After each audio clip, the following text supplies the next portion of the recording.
ಕೃಷ್ಣೌ ಬಲಜ್ಞಾನಕಾರ್ಯೌ ಕೃಷ್ಣಾರಮಣರಾಜ್ಯದೌ ಪುಷ್ಣೀತಾಂ ಮಮ ಸದ್ಬುದ್ಧಿಂ ವೃಷ್ಣಿವಾಸಿಷ್ಠವಂಶಜೌ ಲಸತು ಶ್ರೀಮದಾನಂದತೀರ್ಥೇಂದುರ್ನೋ ಹೃದಂಬರೆ ಯದ್ವಚಶ್ಚಂದ್ರಿಕಾ ಸ್ವಾಂತಸಂತಾಪಂ ವಿನಿಕೃಂತತಿ ಭವತಿ ಯದನುಭಾವಾದೇಡಮೂಕೋಪಿ ವಾಗಮೀ ಜಡಮತಿರಪಿ ಜಂತುರ್ಜಾಯತೆ ಪ್ರಾಜ್ಞಮೌಲಿಃ ಸಕಲವಚನಚೇತೋ ದೇವತಾ ಭಾರತೀ ಸಾ ಮಮ ವಚಸಿ ನಿಧತ್ತಾಂ ಸನ್ನಿಧಿಂ ಮಾನಸೇ ಚ ಆಪಾದಮೌಲಿಪರ್ಯಂತಂ ಗುರುಣಾಂ ಆಕೃತಿಂ ಸ್ಮರೇತ್ ತೇನ ವಿಘ್ನಾಃ ಪ್ರಣಶ್ಯಂತಿ ಸಿದ್ಧ್ಯಂತಿ ಚ ಮನೋರಥಾಃ.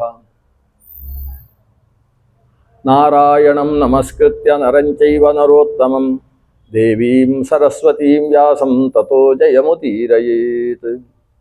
ಜಯತಿ ಪರಾಶರಸೂನುಃ ಸತ್ಯವತೀ ಹೃದಯನಂದನೋ ವ್ಯಾಸಃ ಯಸ್ಯಾಸ್ಯ ಕಮಲಗಲಿತಂ ವಾङ्ಮಯಮೃತಂ ಜಗತ್ಪಿಬತಿ.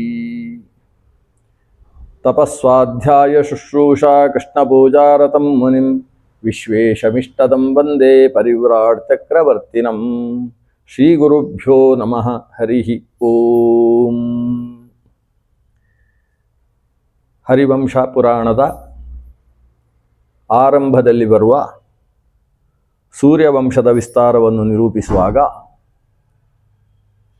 ಸೂರ್ಯನ ಮಗನಾದಂತಹ ಶ್ರಾದ್ದದೇವ ವೈವಸ್ವತಮನು ಅವನ ಪಿತೃಪತಿತ್ವ ಎಂಥದ್ದು ಅನ್ನುವುದನ್ನು ನಿರೂಪಿಸುವ ಪ್ರಕರಣದಲ್ಲಿ ನಾವು ಚಿರಪಿತೃಗಳ ವಿಚಾರವನ್ನು ನಿನ್ನೆ ಗಮನಿಸಿದ್ದೇವೆ. ಬ್ರಹ್ಮದತ್ತ ಅಂತ ಒಬ್ಬ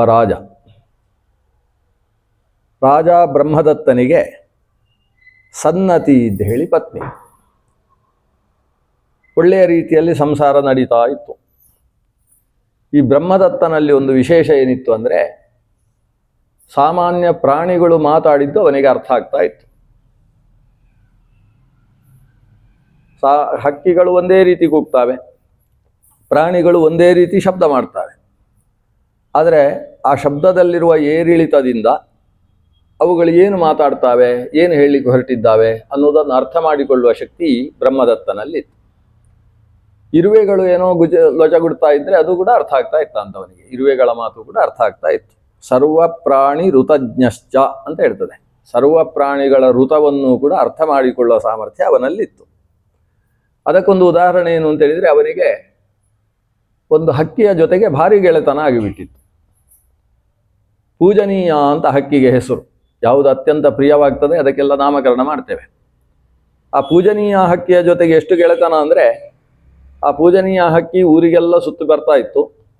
ಊರಿನಲ್ಲಿ ಯಾವ ಪ್ರಜೆಗಳಿಗೆ ಎಲ್ಲಿ ಕಷ್ಟ ಇದೆ, ಎಲ್ಲಿ ಮಳೆ ಬಂದಾಗ ನದಿ ದಾಟುವುದಕ್ಕೆ ಸೇತುವೆಯ ವ್ಯವಸ್ಥೆ ಆಗಬೇಕು, ದೋಣಿಯ ವ್ಯವಸ್ಥೆ ಆಗಬೇಕು, ಜನರ ಪರದಾಟ ಏನು, ಇದನ್ನೆಲ್ಲ ಆ ಹಕ್ಕಿ ಆಕಾಶ ಮಾರ್ಗದಲ್ಲಿ ಹೋಗಿ ನೋಡಿ ಸಾಯಂಕಾಲದ ಹೊತ್ತು ಬಂದು ರಾಜನಿಗೆ ನಿರೂಪಣೆ ಮಾಡ್ತಾ ಇತ್ತು.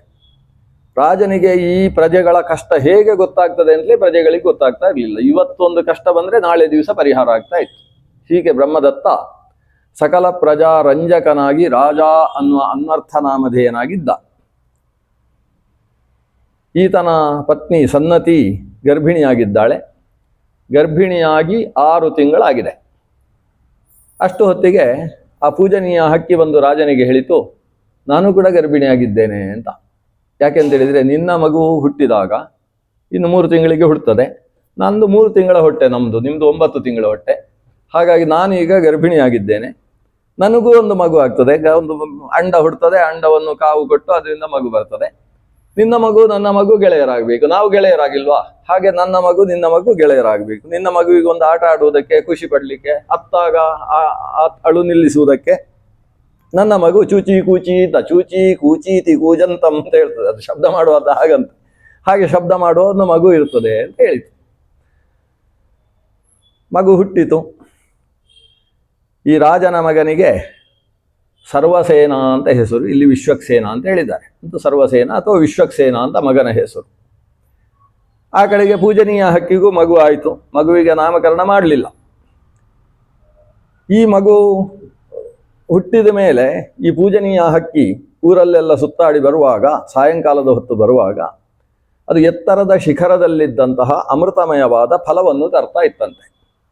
2 ಫಲ ತರುವುದು, ಒಂದು ನನ್ನ ಮಗುವಿಗೆ, ಒಂದು ರಾಜನ ಮಗುವಿಗೆ ಅಂತ. ಆ ಫಲವನ್ನು ತಿಂದು ರಾಜನ ಮಗು ಮತ್ತು ಈ ಹಕ್ಕಿಯ ಮಗು, ಆ ಹಕ್ಕಿ ಯಾವ್ದು ರೀತಿ ಇದ್ದು ಅಂದರೆ ಪುಟ್ಟ ಹಕ್ಕಿ ಅಂತೆ, ಅದರ ಲೆಕ್ಕಾಚಾರ ಎಲ್ಲ ಹೇಳ್ತಾರೆ.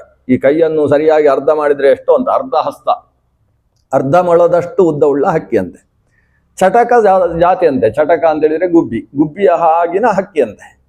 ಅದು ಶಿತಶೋಣ, ಅದರದ್ದು ಶರೀರ ಪೂರ್ತಿ ಬೆಳ್ಳಗುಂಟಂತೆ, ಆದರೆ ತಲೆಯ ಹತ್ರ ಒಂದು ಚಿಕ್ಕ ಕಿರೀಟದ ಹಾಗೆ ಸ್ವಲ್ಪ ಕೆಂಪು ಉಂಟಂತೆ ಅಂತ ಒಂದು ವಿಶಿಷ್ಟವಾದ ಹಕ್ಕಿ ಅದು. ಆ ಹಕ್ಕಿ 2 ಹಣ್ಣುಗಳನ್ನು ತಂದು ಕೊಡ್ತಾ ಇತ್ತು. ಇಷ್ಟರಲ್ಲಿ ಒಂದು ದಿವಸ ಅನಾಹುತ ನಡೆದು ಹೋಯಿತು. ಏನಾಯಿತು? ಈ ವಿಶ್ವಕ್ಸೇನ ಯದ್ವಾದತ್ತು ಅಳ್ತಾ ಇದ್ದಾನೆ. ಆ ಮಗುವನ್ನು ನೋಡಿಕೊಳ್ಳುವುದಕ್ಕೆ ಒಬ್ಬಳು ದಾದಿಯನ್ನು ವ್ಯವಸ್ಥೆ ಮಾಡಿದ್ದಾರೆ. ಈ ಮಗು ಹೆಚ್ಚು ಅತ್ತಾಗ ಆ ಪುಟ್ಟ ಪೂಜನೀಯ ಮಗುವನ್ನು ತಂದು ಮುಂದೆ ಇಡುವುದು. ಅದು ಶಬ್ದ ಮಾಡುವುದನ್ನು ನೋಡಿ ಕಿಲಕಿಲ ನಗ್ತಾನೆ, ಆಳು ನಿಲ್ಲಿಸ್ತಾನೆ. ಆದರೆ ಆ ದಿವಸ ಏನಾಯಿತು, ಆ ಮಗುವನ್ನು ತಂದು ಮುಂದೆ ಇಟ್ಟರೂ ಕೂಡ ಇದಕ್ಕೆ ಅಳು ಹಠ ಮುಗಿಲಿಲ್ಲ. ಸಿಟ್ಟಿನಿಂದ ಆಳ್ತಾ ಇದೆ, ಮುಷ್ಟಿಯನ್ನು ಗಟ್ಟಿ ಹಿಡಿದಿದೆ. ಈ ಪುಟ್ಟ ಹಕ್ಕಿಯನ್ನು ಮುಂದೆ ಇಟ್ಟರೆ ಅದನ್ನು ಮುಷ್ಟಿಯಲ್ಲಿ ಹಿಡ್ಕೊಂಡಿದ್ದಂತೆ. ಹಿಡ್ಕೊಂಡು ಗಟ್ಟಿ ಅಪ್ಪಚ್ಚಿ ಮಾಡಿತು. ಬಿಡಿಸುವುದರ ಹೊತ್ತಿಗೆ ಅದರ ಪ್ರಾಣವೇ ಹೋಗಿಬಿಟ್ಟಿತ್ತು. ಅದು ಪ್ರಾಣ ಹೋದ ವಿಷಯ ಗೊತ್ತಾದದ್ದೇ ತಡ. ರಾಜ ಓಡಿ ಬರ್ತಾನೆ, ಅಳುವುದಕ್ಕೆ ಶುರು ಮಾಡ್ತಾನೆ. ಇಡೀ ಅರಮನೆಯೇ ಒಂದು ಹಕ್ಕಿಯ ಮಗು ಸತ್ತಿತು ಅಂತೇಳಿ ಅಳುವುದಕ್ಕೆ ಪ್ರಾರಂಭಿಸಿದೆ. ಸಾಯಂಕಾಲದ ಹೊತ್ತು ಪೂಜನೀಯ ಹಕ್ಕಿ 2 ಹಣ್ಣು ಹಿಡ್ಕೊಂಡು ಬಂದಿದೆ. ಬರುವಾಗ ಮನೆಯೆಲ್ಲ ಅಳ್ತಾ ಇದ್ದೆ. ಏನು ಅಂತ ನೋಡಿದರೆ ತನ್ನ ಮಗು ಸತ್ತು ಬಿದ್ದಿದೆ. ಆ ಹಣ್ಣನ್ನು ಆ ಕಡೆ ಎಸೀತಂತೆ. ಅದು ತಿನ್ನುವುದಕ್ಕೂ ಇಷ್ಟಪಡಲಿಲ್ಲ, ಮಗುವಿಗೂ ಕೊಡಲಿಲ್ಲ. ಅಲ್ಲಿ ತಾನು ಕಣ್ಣಲ್ಲಿ ನೀರು ಹಾಕಿಕೊಂಡು ಇದ್ದಕ್ಕಿದ್ದ ಹಾಗೆ ಸಿಟ್ಟು ಮಾಡಿಕೊಂಡಿತು. ರಾಜನನ್ನು ಬೈಲಿಕ್ಕೆ ಪ್ರಾರಂಭ ಮಾಡಿತು. ಏನೇನು ಬೈದಿದೆ ಅಂತ ನೋಡಬೇಕು, ಸಿಕ್ಕಾಬಟ್ಟೆ ಬೈದ್ಬಿಟ್ಟಿದೆ. ಶುಕ್ರನೀತಿಯನ್ನೆಲ್ಲ ಉಲ್ಲೇಖ ಮಾಡ್ತದೆ. ಶುಕ್ರನೀತಿಯ ಪ್ರಕಾರ ಸಾಮಾನ್ಯವಾಗಿ 8 ಥರದ ಜನರನ್ನು ರಾಜ ಸಾಯಿಸುವ ಹಾಗಿಲ್ಲ. ಶರಣಾಗತರು ಎಲ್ಲ ಸೇರ್ತಾರೆ ಅದರಲ್ಲಿ. ಮನೆಯಲ್ಲಿ ಸಾಕುವುದಕ್ಕೆ ಅಂತ ಯಾರು ಆಶ್ರಿತ ವರ್ಗ ಇದೆ ಅವರನ್ನು ಸಾಯಿಸುವುದಕ್ಕೆ ಅವಕಾಶ ಇಲ್ಲ. ಅವರು ಸಾಯುವುದಕ್ಕೆ ಹೋದರೂ ಕೂಡ ಅವರನ್ನು ರಕ್ಷಣೆ ಮಾಡತಕ್ಕಂತಹ ಜವಾಬ್ದಾರಿ ಆಶ್ರಯವನ್ನು ಕೊಟ್ಟಂತಹ ವ್ಯಕ್ತಿಗಿದೆ. ಯಾಕಂದರೆ ಅವರು ಅಷ್ಟು ವಿಶ್ವಾಸದಿಂದ ಮನೆಯಲ್ಲಿರ್ತಾರೆ. ನಾವಿಷ್ಟು ವಿಶ್ವಾಸದಿಂದ ನಿನ್ನ ಮನೆಯಲ್ಲಿದ್ದದ್ದಕ್ಕೆ ಇದು ಒಂದು ಅನರ್ಥ ಮಾಡಿ ಹಾಕಿದೆಯಲ್ವಾ, ನಾನಿನ್ನೂ ನಿನ್ನ ಮನೆಯಲ್ಲಿರುವುದಕ್ಕೆ ಸಿದ್ಧ ಇಲ್ಲ. ಇಷ್ಟು ಹೇಳಿದ ಕೂಡಲೇ ರಾಜನಿಗೆ ಇನ್ನಷ್ಟು ಆಘಾತ ಆಯಿತು. ಈ ಮಗು ಸತ್ತದ್ದು ಒಂದು, ಇನ್ನು ಪೂಜನೀಯ ಹಕ್ಕಿ ಮನೆ ಬಿಟ್ಟು ಹೋಗ್ತಾಳೆ ಅಂತ ಹೇಳಿದ್ರೆ ಅದಕ್ಕಿಂತ ದೊಡ್ಡ ಆಘಾತ ಮತ್ತೊಂದಿಲ್ಲ. ಅವಳು ಕೈ ಮುಗಿದು ಹಕ್ಕಿ ಹತ್ರ ಕೇಳ್ತಾನೆ ರಾಜ, ಇದೊಂದು ಅನಾಹುತ ಆಗಿದೆ, ತಿಳಿಯದೇ ಇದ್ದಂತಹ ಮಗು. ಆದರೆ ತಿಳಿಯದೇ ಇದ್ದ ಮಗು ಮಾಡಿದ ಅಪರಾಧಕ್ಕೂ ಕೂಡ ತಿಳಿದವನಾದ ರಾಜನೇ ಹೊಣೆಯಾಗ್ತಾನೆ, ಮನೆಯ ಯಜಮಾನ ಹೊಣೆಯಾಗ್ತಾನೆ. ಆದ್ರಿಂದ ನಾನು ಹೊಣೆಯಾಗಿದ್ದೇನೆ. ಈ ಹಕ್ಕಿ ಸತ್ತಿದೆ, ಆ ಸಾಯುವಿಕೆಗೆ ಕಾರಣ ನಾನೂ ಅಲ್ಲ, ಈ ಮಗು ಅಲ್ಲ, ಅದಕ್ಕೆ ದೈವ ಕಾರಣ. ಅದು ಇಷ್ಟು ಕಾಲ ಅಂತ ಅದರ ಜೀವನದ ಅವಧಿಯನ್ನು ಇಟ್ಟುಕೊಂಡು ಹುಟ್ಟಿ ಬಂದಿದೆ. ದೈವಾನುಗುಣವಾಗಿ ಕಾಲ ಕಾರಣ. ಅದು ಕಾಲವೇ ಕಾಲನಾಗಿ ಬಂದು ತೆಗೆದುಕೊಂಡು ಹೋಗಿರುವುದು ಈ ಚೇತನವನ್ನು. ಆದ್ದರಿಂದ ನೀನು ಬೇಸರಿಸಬೇಡ. ವೇದಾಂತವನ್ನು ಅರ್ಥ ಮಾಡಿಕೊಂಡು ಶುಕ್ರನೀತಿಯನ್ನು ಜೊತೆಗಿಟ್ಟುಕೊಂಡು ಅರ್ಥ ಮಾಡಿಕೊಂಡು ಇಲ್ಲಿ ಬಾಳಬೇಕು. ಮುಂದಕ್ಕೆ ಯಾವುದೇ ಕಾರಣದಿಂದ ನಿನ್ನ ಮಕ್ಕಳಿಗೆ ತೊಂದರೆ ಆಗದೆ, ಮುಂದೆ ಹುಟ್ಟುವ ಮಕ್ಕಳಿಗೆ ತೊಂದರೆ ಆಗದೆ ಇರುವ ಹಾಗೆ ನಾನು ನೋಡಿಕೊಳ್ತೇನೆ. ಎಷ್ಟು ಇವ ಸಮಾಧಾನ ಮಾಡಿದ್ರು ಅದಕ್ಕೆ ಸಮಾಧಾನ ಆಗಲಿಲ್ಲ. ಅದು ಸೀದಾ ಈ ಮಗುವಿನ ಹತ್ರ ಬಂತು. ನನ್ನ ಮಗುವನ್ನು ಕೊಂದದ್ದು ಇದೆ ಅಲ್ವಾ, ಕೈಯಲ್ಲಿ ಮುಷ್ಟಿಯಲ್ಲಿ ಹಿಡ್ಕೊಂಡದ್ದು ಅಂತ ಅದರ ಪಕ್ಕ ಬಂತು. ಎಲ್ಲರೂ ಆಶ್ಚರ್ಯದಿಂದ ನೋಡ್ತಾರೆ ಏನು ಮಾಡುತ್ತೆ ಅಂತೇಳಿ. ತನ್ನ ಕೊಕ್ಕಿನಿಂದ 2 ಕಣ್ಣುಗಳನ್ನು ಕಿತ್ತು ಹಾಕಿ. ರಾಜನ ಮಗು ವಿಶ್ವಕ್ಸೇನ, ಅವನ 2 ಕಣ್ಣು ಹೋಯಿತು. ಮಗು ಅಂಧವಾಗಿದೆ. ರಾಜನಿಗೆ ಸ್ವಲ್ಪ ಸಮಾಧಾನ ಆಯ್ತದ್ದು, ಸಿಟ್ಟು ಬರಲಿಲ್ಲ. ನಮ್ಮಿಂದ ಆದ ಅಪಚಾರಕ್ಕೆ ನನ್ನ ಮಗುವಿನ ಕಣ್ಣು ತೆಗೆದ ಕಾರಣದಿಂದ ಇದಕ್ಕೆ ಸಮಾಧಾನ ಆಗಿ ನನ್ನಲ್ಲಿ ಉಳಿದ್ರೆ ಸಾಕು ಅಂತ ಅವನಿಗೆ ಒಂದು ಸಮಾಧಾನ ಆಯಿತು. ಆದರೆ ಕಣ್ಣು ಕುಕ್ಕಿದ್ದೇ ತಡ ಇದು ಮೇಲಕ್ಕೆ ಹಾರಿತು. ಮೇಲಕ್ಕೆ ಹಾರಿ ಅಲ್ಲಿ ಮರದ ಕೊಂಬೆಯಲ್ಲಿ ನಿಂತುಕೊಂಡು ರಾಜನಿಗೆ ಹೇಳ್ತದೆ, ನಾನು ಮತ್ತೆ ನಿನ್ನ ಮನೆಯಲ್ಲಿ ಇರುವುದಿಲ್ಲ, ನೀನು ಎಷ್ಟೇ ಗೋಗರೆದ್ರೂ ಸಾಧ್ಯ ಇಲ್ಲ. ಯಾಕಂದರೆ ಶುಕ್ರನೀತಿಯ ಪ್ರಕಾರ ನಾನು ನಿನ್ನ ಮನೆಯಲ್ಲಿ ಇರುವುದಕ್ಕೆ ಅವಕಾಶ ಇಲ್ಲ. ಅಪಚಾರ ಮಾಡಿದ್ದೇನೆ ಮನೆಯಲ್ಲಿ ಅಪಚಾರ ಮಾಡಿದಂತಹ ವ್ಯಕ್ತಿಯನ್ನು ನೀನೇನೋ ರಕ್ಷಣೆ ಮಾಡ್ಬೋದು, ಆದರೆ ಯಾವತ್ತು ನನಗೆ ವಿಷ ಹಾಕಿ ಕೊಲ್ತಾರೆ ನಿನ್ನ ಮನೆಯಲ್ಲಿರ್ತಕ್ಕಂತಹ ವ್ಯಕ್ತಿಗಳು ಅಂತ ಹೇಳಲಿಕ್ಕೆ ಬರುವುದಿಲ್ಲ. ಆದ್ದರಿಂದ ನಾನು ಹೊರಡ್ತೇನೆ ಅಂತ ಹೇಳಿ ಹೊರಟು ಬಿಟ್ಟಿದ್ದಂತೆ. ಇಷ್ಟೇ ಘಟನೆ. ಈ ಪೂಜನೀಯ ಹಕ್ಕಿ ಫಲ, ಅದರ ಕಥೆ ಕೇಳಿದರೆ ಒಂದು ಫಲ ಹೇಳಿದ್ದಾರೆ. ಒಟ್ಟು ಈ ಕಥೆಯಿಂದ ತಿಳಿಸುವಂಥ ವಿಷಯ ಏನಿದೆ, ಈತನಿಗೆ ಹಕ್ಕಿಗಳ ಮಾತು ಕೂಡ ಅರ್ಥ ಆಗ್ತಾ ಇತ್ತು. ಸರ್ವ ಪ್ರಾಣಿ ಋತಜ್ಞನಾಗಿದ್ದಾನೆ ಆ ಬ್ರಹ್ಮದತ್ತ. ಒಂದು ದಿವಸ ಅವನ ಪತ್ನಿಯ ಜೊತೆಗೆ ಅವ ಕಾಡಿನ ವಿಹಾರಕ್ಕೋಸ್ಕರ ಹೋಗಿದ್ದ ಸನ್ನತಿಯ ಜೊತೆಗೆ. ಅಲ್ಲಿ ವಿಹಾರ ಮುಗಿಸಿ ಮಧ್ಯಾಹ್ನದ ಹೊತ್ತು ಒಂದು ಮರದ ತಟದಲ್ಲಿ ಕೂತಿದ್ದಾರೆ. ಕೂತಾಗ ಸ್ವಲ್ಪ ವಿಶ್ರಮಿಸುವುದು ಅಂತ ಮರಕ್ಕೆ ಹೊರಗಿದ್ದಾರೆ ಇಬ್ಬರು. ಅಷ್ಟರಲ್ಲಿ ರಾಜನಿಗೆ ಅಲ್ಲೊಂದು ಇರುವೆಯ ಗುಂಪು ಕಂಡಿತು. ಒಂದು ಗಂಡು ಇರುವೆ, ಒಂದು ಹೆಣ್ಣು ಇರುವೆ ಹೋಗ್ತಾ ಏನೋ ಮಾತಾಡ್ತಾ ಇರುವುದು ಕಾಣಿಸಿತು. ಅವುಗಳು ಮಾತಾಡ್ತಾ ಇರುವುದಕ್ಕೆ ಇವ ಕಿವಿಗೊಟ್ಟ. ಜೋರಾಗಿ ಗೊಳ್ಳನೆ ನಕ್ಕ. ಒಮ್ಮೆ ನಕ್ಕ, ಆಮೇಲೆ ಹೆಂಡತಿಯ ಮುಖ ನೋಡಿದ, ಮತ್ತೆ ಜೋರಾಗಿ ನಕ್ಕ. ಹೆಂಡತಿಗೆ ಸಿಕ್ಕಾಬಟ್ಟೆ ಸಿಟ್ಟು ಬಂತು. ಮನೆಯಲ್ಲಿ ನಗುವುದು ಕೂಡ ಭಾರಿ ಡೇಂಜರ್ ಅಂತ ಅರ್ಥ. ಇವನು ಹೆಂಡತಿಗೆ ಸಿಟ್ಟು. ನೀವು ನನ್ನ ಮುಖ ನೋಡಿ ನಗ್ತಾ ಇದ್ದೀರಿ, ಇಷ್ಟೇ ಗಲಾಟೆಗೆ ಕಾರಣ ಬೇರೆ ಏನಿಲ್ಲ. ನನ್ನ ಮುಖ ನೋಡಿ ನಕ್ಕಿದ್ದೀರಿ, ನನಗೆ ಮಾತ್ರ ಅವಮಾನ ಮಾಡ್ತಾ ಇರುವುದಲ್ಲ, ಹೆಣ್ಣು ಜನಾಂಗಕ್ಕೆ ಅವಮಾನ ಮಾಡ್ತಾ ಇದ್ದೀರಿ. ಅಲ್ಲಿಗೆ ಹೋಯ್ತದು ಗಲಾಟೆ. ಇವ ಕಾರಣ ಹೇಳ್ತಾನೆ, ಇಲ್ಲ ನೋಡು ಅಲ್ಲಿ 2 ಇರುವೆಗಳು ಹೋಗ್ತಾ ಇದ್ದಾವೆ, ಆ ಹೆಣ್ಣಿರುವೆ ಮಾತಾಡ್ತಾ ಇರುವುದನ್ನು ನೋಡಿ ನಾನು ನಕ್ಕಿದ್ದು ಹಾಗೆ ಅಂತ ಏನು ಸಮಜಾಯಿಷಿ ಕೊಡ್ತಾ ಇದ್ದಾನೆ. ಅಲ್ಲ, ಮನುಷ್ಯನಿಗೆ ಪ್ರಾಣಿಗಳ ಮಾತು ಅರ್ಥ ಆಗ್ತದೆ ಅಂತ ನಾನು ನಂಬಬೇಕಾ? ನಾನೇನು ಕಿವಿಯಲ್ಲಿ ದಾಸವಾಳ ಇಟ್ಟುಕೊಂಡಿದ್ದೇನೆ ಅಂತ ಹೇಳಿ ಶುರು ಮಾಡಿದ್ಲು. ಗಲಾಟೆ ಜೋರಾಯಿತು. ಜೋರಾಗಿ ರಾಜನಿಗೆ ಬೇಗ ಹೋಗುವ ಮನೆಗೆ ಅಂತ ಅನಿಸಿತು ಕಾಡಿನಿಂದ. ನಾನು ಬರೋಲ್ಲ ಅಂತ ಹೇಳಿಲ್ಲ ಅವಳು. ನಾನು ಮನೆಗೆ ಬರುವುದಿಲ್ಲ, ನಾನು ಈ ಮರದ ಅಡಿಯಲ್ಲೇ ಆಹಾರ ತೆಗೊಳ್ಳದೆ ಸಲ್ಲೇಖನ ಪ್ರಾಯೋಪವೇಶ ಸಾಯುವಲ್ಲೇ ತನಕ ಆಹಾರ ಬಿಡುವುದು. ಯಾಕಂದ್ರೆ ನಿಮ್ಮಿಂದ ಅವಮಾನ ಸಾಕಾಗೋಯ್ತು ಅಂತ ಇಷ್ಟು ಚಿಕ್ಕ ವಿಷಯದಲ್ಲಿ ದೊಡ್ಡ ಗಲಾಟೆ. ರಾಜನಿಗೂ ಇವಳನ್ನು ಸಮಾಧಾನ ಮಾಡಿ ಸುಸ್ತಾಗೋಯ್ತು. ಇನ್ನು ಸಾಧ್ಯವೇ ಇಲ್ಲ ಅಂತ ಆದ ಕೂಡಲೇ, ನೀನು ಇಲ್ಲಿ ಕೂತುಕೋ, ನಾನು ತಪಸ್ಸು ಮಾಡ್ತೇನೆ ಅಂತೇಳಿ ಅವನು ತಪಸ್ಸು ಶುರು ಮಾಡಿದ. ತಪಸ್ಸಿನಲ್ಲಿ ಅವನಿಗೆಲ್ಲ ಮರ್ತೋಯ್ತು. 7 ದಿವಸ, ಸಾಮಾನ್ಯ ಭೀಷ್ಮ ಪಂಚಕ ಅಂತ ಹೇಳಿದರೆ 5 ದಿವಸದ್ದು, ಇದು 5 ದಿವಸದ ಉಪವಾಸವೂ ಅಲ್ಲ, 7 ದಿವಸದ ಉಪವಾಸದಲ್ಲಿ ತಪಸ್ಸು. 7ನೇ ದಿವಸ ಅವನಿಗೆ ಭಗವಂತ ಕಾಣಿಸಿದಂತೆ. ಭಗವತ್ ಅಪರೋಕ್ಷ ಆಯಿತು. ಅಪರೋಕ್ಷ ಆಗುವಾಗ ಇವಳು ಕೂಡ ಸಮಾಧಾನ ಆಗಿದ್ದಾಳೆ. ನೋಡ್ತಾನೆ ಸಮಾಧಾನ ಆದವಳಿದ್ದಾಳು ಅಂತ. ಇಲ್ಲ, ಅವಳು ಸಮಾಧಾನ ಆಗಿ ಊರಿಗೆ ಹೋಗಿದ್ದಾರೆ ಅಂತ ಅಲ್ಲಿದ್ದಂತಹ ಪ್ರಜೆಗಳು ಬಂದು ಹೇಳಿದರು. ಪ್ರಜೆಗಳು ಬಂದು ಕಾಯ್ತಾ ಇದ್ದಾರಂತೆ ರಾಜನ ತಪಸ್ಸು ಮುಗಿಯಲ್ಲೇ ತನಕ. ಅವರೆಲ್ಲ ಮನೆಗೆ ಹೋಗಿದ್ದಾರೆ, ಎಲ್ಲ ಸಮಾಧಾನ ಆಗಿದೆ, ಏನು ಸಮಸ್ಯೆ ಇಲ್ಲ ಅಂತ. ಈ ಅಪರೋಕ್ಷೀಕೃತನಾದ ಈ ರಾಜನನ್ನು ಕರ್ಕೊಂಡು ಬರ್ತಾ ಇದ್ದಾರೆ. ಯಾರು? ಮಂತ್ರಿಗಳಿಬ್ಬರು. ಅವನಿಗಿಬ್ಬರು ಮಂತ್ರಿಗಳು ಯಾರು? ಕಂಡರೀಕ ಮತ್ತು ಗಾಲವ ಅಂತ ನಿನ್ನೆ ಕೇಳಿದ್ದೇವಲ್ವ ಕಥೆ. ಆ ಹಂಸಗಳೇ ಈ 3 ಜನ. ಬ್ರಹ್ಮದತ್ತ ಅಂತ ಹೇಳಿದರೆ ಅದರಲ್ಲಿ ನಡುವಿನಲ್ಲಿದ್ದ ಹಂಸ. 2 ಹಂಸ ನಾವು ಮಂತ್ರಿ ಆಗ್ತೇವೆ ಅಂತ ಹೇಳಿದಂತಹ ಗಾಲವ ಮತ್ತು ಕಂಡರೀಕ. ಅವರು ರಾಜ ಈ ತಪಸ್ಸು ಮಾಡಿ ಬರ್ತಾ ಇರುವಾಗ ಅವನಿಗೆ ರಥವನ್ನು ತೆಗೊಂಡು ಬಂದಿದ್ದಾರೆ. ರಥದಲ್ಲಿ ಹತ್ತಿದ್ದಾರೆ. ಎಲ್ಲ ಊರಿಗೆ ಬರುವಾಗ ಊರನ್ನೇ ಅಲಂಕಾರ ಮಾಡಿಟ್ಟಿದ್ದಾರೆ. ಯಾಕಂದ್ರೆ ದೇವರನ್ನು ಕಂಡು ರಾಜ ಬರ್ತಾ ಇದ್ದಾನೆ, 7 ದಿವಸದ ತಪಸ್ಸಂತೆ ಅಂತ ಎಲ್ಲ ಪತ್ನಿ ಬಂದು ಹೇಳಿದ್ದಾಳೆ, ಹೀಗೆ ತಪಸ್ಸು ಮಾಡ್ತಾ ಇದ್ದಾರೆ ಅಂತ ವಿಷಯ ಎಲ್ಲ ಗೊತ್ತಾಗಿದೆ. ಹಾಗೆ ರಾಜ ಬರ್ತಾ ಇದ್ದಾನೆ. ಇದರಲ್ಲಿ ಇನ್ನೊಂದು ಕಥೆ ಉಂಟು. ಸ್ವಲ್ಪ ಕಥೆ ಎಲ್ಲ ಹೀಗೆ ಇರುವುದು ಇದರಲ್ಲಿ. ಇನ್ನೊಂದು ಕಥೆ ಏನು ಅಂದ್ರೆ, ಇವನು ಬರ್ತಾ ಇರಬೇಕಾದ್ರೆ ಅಲ್ಲಿಗೆ ಒಬ್ಬ ವೃದ್ಧ ಬ್ರಾಹ್ಮಣ ಬರ್ತಾನಂತೆ ಅವನ ಮುಂದೆ. ವೃದ್ಧ ಬ್ರಾಹ್ಮಣ ಅಂತ ಹೇಳಿದ್ರೆ ಕೈಯಲ್ಲಿದ್ದ ದಂಡವು ಕೂಡ ಗಡಗಡ ನಡುಗ್ತಾ ಇದೆ. ಅಂತಹ ಬ್ರಾಹ್ಮಣ ಬರ್ತಾನೆ, ಬಂದು ಒಂದು ಶ್ಲೋಕ ಹೇಳ್ತಾನೆ ಅವರ ಮುಂದೆ. ಆ ಬ್ರಾಹ್ಮಣನ ಕಥೆ ಏನು ಅಂತ ಹೇಳಿದ್ರೆ, ಆ ಇನ್ನು ಉಳಿದ 4 ಹಂಸಗಳುಂಟಲ್ವಾ, ಅವುಗಳು ತೇಬಿಜಾತಾಹ ಕುರುಕ್ಷೇತ್ರೇ ಬ್ರಾಹ್ಮಣಾಹ ವೇದಪಾರಗಾಹ ಅಂತ. ವೇದಪಾರಗರಾದ ಬ್ರಾಹ್ಮಣರಾಗಿ ಕುರುಕ್ಷೇತ್ರದಲ್ಲಿ ಹುಟ್ಟಿದರು. ಅವರ ತಂದೆ ಅವರ ಜೀವನ ನಡೆಸುವುದಕ್ಕೋಸ್ಕರ ಈ 4 ಜನರು ಕೂಡ ಅವರಿಗೆ ಸ್ವಲ್ಪ ಸಂಪಾದನೆ ಮಾಡಿ ಅಪ್ಪನ ಜೊತೆಗೆ ವಾಸವಾಗಿದ್ದರು. ಕೊನೆಗೆ ಅವರಿಗೆ ಅನಿಸ್ತದೆ, ನಾವು ಎಷ್ಟು 7ನೇ ಜನ್ಮ ಇದು ನಮ್ಮದು, ನಾವು ಈ ಜನ್ಮದಲ್ಲೂ ಹೀಗೆ ಇನ್ನು ವೇದ ಪಾಠ ಅದು ಇದು ಅಂತ ತೊಡಗಿದರೆ ಸಾಕಾಗಲಿಕ್ಕಿಲ್ಲ. ನಾವು ತಪಸ್ಸು ಮಾಡಿ ಆತ್ಮಾಪರೋಕ್ಷ ಮಾಡಿಕೊಂಡು ಸಾಧನೆ ಮಾಡಬೇಕು. ಆದ್ದರಿಂದ ಅಪ್ಪನಿಗೆ ಏನಾದರೂ ಒಂದು ವ್ಯವಸ್ಥೆ ಮಾಡಿ ಹೊರಡಬೇಕಲ್ವಾ ಅಂತ. ವೃದ್ಧಾಶ್ರಮ ಏನಾದರೂ ಅಪ್ಪನಿಗೆ ಒಂದು ಅಪ್ಪ ಮಾತ್ರ ಇರೋದು, ಅವರಿಗೊಂದು ವ್ಯವಸ್ಥೆ ಮಾಡಬೇಕೇನು. 4 ಜನರು ಅಪ್ಪನಿಗೆ ಬಂದು ಪ್ರದಕ್ಷಿಣೆ ಬಂದು ನಮಸ್ಕಾರ ಮಾಡಿದ್ರಂತೆ. ನಮಸ್ಕಾರ ಮಾಡಿ ಹೇಳ್ತಾರೆ, ಅಪ್ಪ ನಾವು ಕಾಡಿನಲ್ಲಿ ಹೋಗಿ ಸಾಧನೆ ಮಾಡಬೇಕು ಅಂತ 2-3 ವರ್ಷದಿಂದ ಕಾಯ್ತಾ ಇದ್ದೇವೆ, ನೀವು ಸಾಯ್ತಾನೆ ಇಲ್ಲ, ಇನ್ನು ಬದುಕೇ ಇದ್ದೀರಿ. ಹಾಗಾಗಿ ನಿಮ್ಮ ಯೋಗಕ್ಷೇಮ ನಡೀತದೆ, ನಾವು ಕಾಡಲ್ಲಿ ಹೋಗಿ ಸಾಧನೆ ಮಾಡ್ತೇವೆ, ಅನುಮತಿ ಕೊಡಬೇಕು. ಅಪ್ಪ ಹೇಳ್ತಾನೆ, 3 ಜನ ಹೋಗಿ, ಒಬ್ಬ ಇರಬೇಕು ಅಂತ ಹೇಳಿದ. ಒಬ್ಬ ಸಾಕು ನನಗೆ ವ್ಯವಸ್ಥೆ ನೋಡಿಕೊಳ್ಳುವುದಕ್ಕೆ. ಅವರು 3 ಜನ ಹೊರಡುವಾಗ ಇವನ ಕೈ ಹಿಡ್ಕೊಂಡೇ, ಇವನು ಉತ್ತರಿಗೆ ಹಿಡ್ಕೊಂಡೇ ಹೊರಟ್ರಂತೆ. ಇವನು ಹೇಳ್ತಾನೆ, ಅಪ್ಪ ನಾನೂ ಸಾಧನೆ ಮಾಡಬೇಕು, ನಿಮಗೇನೂ ತೊಂದರೆ ಇಲ್ಲ, ನಾವೊಂದು ಶ್ಲೋಕ ಹೇಳಿಕೊಡ್ತೇವೆ. ಈ ಶ್ಲೋಕ ನಮ್ಮ ರಾಜ ಅವ ಎಲ್ಲರಿಗೂ ಮಗ ಇದ್ದ ಹಾಗೆ. ಹಿರಿಯರನ್ನೆಲ್ಲ ಯಾರು ನೋಡಿಕೊಳ್ಳದೆ ಹೋದರೆ ಕೊನೆಗೆ ರಾಜ ನೋಡಿಕೊಳ್ಬೇಕು ಅಂತ ಸರ್ಕಾರ ಮಾಸಾಶನ ಕೊಟ್ಟಾದರೂ ವ್ಯವಸ್ಥೆ ಮಾಡಬೇಕು. ಆದ್ರಿಂದ ರಾಜ ಎಲ್ಲರಿಗೂ ಮಗ ಇದ್ದ ಹಾಗೆ. ಆದ್ರಿಂದ ಅದು ಬ್ರಹ್ಮದತ್ತ. ಅವನಿಗೆ ಊರಲ್ಲಿ ಏನೇನು ಕಷ್ಟ ಇದೆ ಎಲ್ಲ ಗೊತ್ತಾಗುತ್ತೆ ಅವನಿಗೆ. ಅದೇನು ದೊಡ್ಡ ಸಾಮರ್ಥ್ಯ ಇದೆಯೋ ಗೊತ್ತಿಲ್ಲ. ಅವನ ಮಂತ್ರಿಗಳಂತೂ ಅವರು ಸರ್ವತಶ್ಚಕ್ಷುಗಳು. ಆದ್ರಿಂದ ನಿನ್ನ ರಕ್ಷಣೆ ಅವರು ನೋಡ್ಕೊಳ್ತಾರೆ. ಆದರೆ ನೀನು ರಾಜನ ಕಣ್ಣಿಗೆ ಬೀಳಬೇಕು. ಅದಕ್ಕೋಸ್ಕರ 2 ಶ್ಲೋಕ ಹೇಳಿಕೊಳ್ತೇವೆ.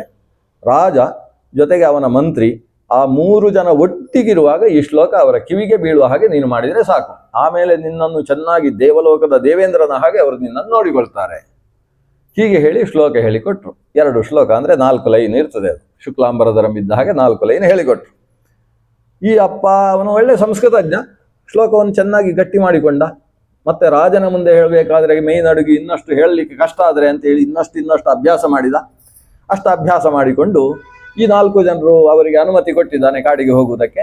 ತಾನು ರಾಜನನ್ನು ಕಾಣುವುದಕ್ಕೆ ಅಂತ ಬರ್ದಿದ್ದಾನೆ. ಬಂದಾಗ ರಾಜ ಊರಲ್ಲಿಲ್ಲ ಅಂತ ಸುದ್ದಿ ಗೊತ್ತಾಗಿ ಊರ ಮಹಾದ್ವಾರದ ಪಕ್ಕದಲ್ಲಿ ನಿಂತಿದ್ದಾನೆ. ಯಾವಾಗ ತಪಸ್ಸು ಮುಗಿಸಿ ಬ್ರಹ್ಮದತ್ತನ ಜೊತೆಗೆ ಗಾಲವ ಕಂಡರೀಕರು ಒಂದೇ ರಥದಲ್ಲಿ ಹೋಗಿ ಚಾಮರ ಬೀಸ್ತಾ ಇದ್ದಾರೋ ಆ ರೀತಿ ರಥ ಬರ್ತಾ ಇರುವಾಗ ಈ ಬ್ರಾಹ್ಮಣ ಭಾರೀ ಜನರನ್ನೆಲ್ಲ ಆ ಕಡೆ ಈ ಕಡೆ ಮಾಡಿ ನಾನು ಹೋಗಿ ರಾಜನನ್ನು ನೋಡಬೇಕು ಅಂತ ಬರ್ತಾ ಇದ್ದಾನೆ.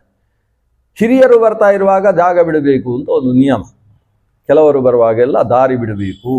ವಯಸ್ಸಾದವರು ಅಂದರೆ ದಂಡಧಾರಿಗಳಾದ ವಯಸ್ಸಾದವರು ಬರುವಾಗ ಪ್ರತಿಯೊಬ್ಬರು ಆ ಕಡೆ ಈ ಕಡೆ ಹೋಗಿ ದಾರಿ ಬಿಟ್ಟು ಕೊಡಬೇಕು.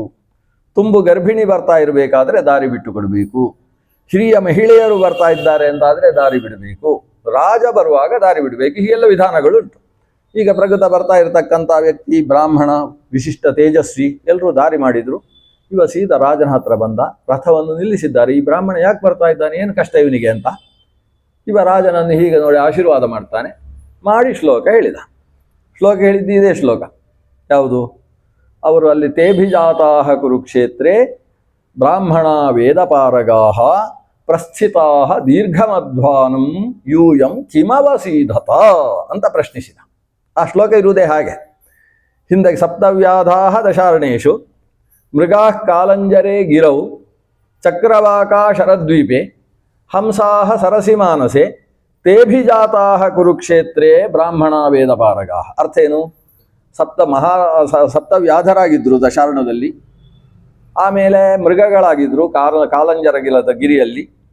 ಚಕ್ರವಾಕ ಶರದ್ವೀಪದಲ್ಲಿ ಅವರು ಚಕ್ರವಾಕ ಪಕ್ಷಿಗಳಾಗಿ ಹುಟ್ಟಿದ್ರು. ಮಾನಸ ಸರೋವರದಲ್ಲಿ ಹಂಸಗಳಾಗಿ ಹುಟ್ಟಿದ್ರು. ಅಂಥವರು ಇವತ್ತು ಕುರುಕ್ಷೇತ್ರದಲ್ಲಿ ವೇದಪಾರಗರಾದ ಬ್ರಾಹ್ಮಣರಾಗಿ ಹುಟ್ಟಿದ್ದಾರೆ. ಅವರು ಹಾಗಿರುವಾಗ ನೀವ್ಯಾಕೆ ಸಾಯ್ತಾ ಇದ್ದೀರಿ ಅಂತ ಈ 3 ಜನರ ಹತ್ರ ಕೇಳುವ ಶ್ಲೋಕ ಅದು. ತೇಭಿಜಾತಾಹ ಕುರುಕ್ಷೇತ್ರೇ ಯೂಯಂ ಕಿಮ ಅವಸೀದಥ. ನೀವು ಯಾಕೆ ಹೀಗೆ ಅವಸಾದನ ಅಂದರೆ ಸಾಯುವುದು ಅಂತ ಅರ್ಥ. ನೀವು ಯಾಕೆ ಸಾಯ್ತಾ ಇದ್ದೀರಿ ಈ ರಾಜ ಮಂತ್ರಿ ಅಂತ ಹಾಕ್ಕೊಂಡು ಅಂತ ಕೇಳುವ ಶ್ಲೋಕವನ್ನು ಆ 4 ಬ್ರಾಹ್ಮಣರು ಹೇಳಿಕೊಟ್ಟದ್ದು ಈ ಅಪ್ಪನಿಗೆ. ಇದನ್ನು ಹಾಗೆ ಹೇಳಿದ. ಅವನಿಗೆ ಎಷ್ಟು ಸಂಸ್ಕೃತ ಜ್ಞಾನ ಇತ್ತು ಏನು ಗೊತ್ತಿಲ್ಲ. ಈ ಶ್ಲೋಕವನ್ನು ಹೇಳಿದ ಕೂಡಲೇ ಈ 3 ಜನರಿಗೆ ಜನ್ಮಾಂತರದ ಸ್ಮರಣೆ ಎಲ್ಲ ಬರ್ತದೆ. ಇಂಥ ಹಂಸಗಳಾಗಿ ಹುಟ್ಟಿದವರು ಅವರು ಸಾಧನೆ ಮಾಡಿಕೊಂಡ್ರು, ನಾವು ಜಾರಿದ್ದೇವೆ ಯೋಗ ಮಾರ್ಗದಿಂದ, ಛೇ ಅಂತ ಅನಿಸ್ತದೆ. ತಲೆ ತಿರುಗಿ ಬಿದ್ದು ಬಿಡ್ತಾರೆ ರಥದಲ್ಲಿ. ತಲೆ ತಿರುಗಿ ಬಿದ್ದದ್ದೇ ತಡ ಇವನಿಗೆ ಗಡಗಡ ನಡುಗುವುದು ಜಾಸ್ತಿ ಆಯಿತು ಬ್ರಾಹ್ಮಣನಿಗೆ. ಈ ಮಕ್ಕಳು ಒಳ್ಳೆಯ ಶ್ಲೋಕ ಹೇಳಿಕೊಟ್ಟು ಧನ ಸಂಪತ್ತು ಬರುವ ಹಾಗೆ ಮಾಡ್ತಾರೆ ಅಂತ ಅನ್ಕೊಂಡ್ರೆ ಯಾವುದೋ ಮಾಂತ್ರಿಕ ಶ್ಲೋಕ ಹೇಳಿ ಕೇಳಿದ ಕೂಡಲೇ ರಾಜನೇ ಸಾಯುವಂಥ ಸ್ಥಿತಿ ಬಂತಲ್ವಾ ಅಂತ ಭಾರಿ ಹೆದರಿಕೆ ಆಗೋಯ್ತು. ಅಷ್ಟರಲ್ಲಿ ಎಲ್ಲರೂ ಬಂದರು, ನೀರು ಹಾಕಿದರು, ಎಬ್ಬಿಸಿದ್ರು. ಅವರು 3 ಜನ ರಥದಿಂದ ಇಳಿದ್ರು. ಕಿರೀಟವನ್ನು ತೆಗೆದು ಮೇಲಿನ ಭೂಷಣವನ್ನು ತೆಗೆದು ಕೆಳಗಿಟ್ಟುಕೊಂಡು ಬ್ರಾಹ್ಮಣನಿಗೆ ನಮಸ್ಕಾರ ಮಾಡ್ತಾರೆ. ನಮಸ್ಕಾರ ಮಾಡಿ ಇವರ ಜೀವನದ ಸಮಗ್ರ ಜವಾಬ್ದಾರಿಯನ್ನು ನೀವು ಹೊತ್ತುಕೊಳ್ಳಿ ಅಂತ ಹೇಳಿ ಉಳಿದ ಅಮಾತ್ಯರಿಗೆ ನಿರ್ದೇಶನ ಕೊಟ್ಟು ಈ 3 ಜನ ಊರಿಗೆ ಬರಲೇ ಇಲ್ಲ, ಕಾಡಿಗೆ ಹೊರಟ್ರಂತೆ. ಸಾಧನೆ ಮಾಡಬೇಕು ನಾವು ಅಂತೇಳಿ. ಮಗನಾದಂತಹ ಅಂಧ ಯಾರು ವಿಶ್ವಕ್ಸೇನ, ಅವನಿಗೆ ಸಿಂಹಾಸನದಲ್ಲಿ ಪಟ್ಟಾಭಿಷೇಕವನ್ನು ಮಾಡಿ ತಾವು ಕಾಡಿಗೆ ಹೊರಟರು. ಆಗ ಸನ್ನತಿಯು ಜೊತೆಗೆ ಬರ್ತಾಳೆ.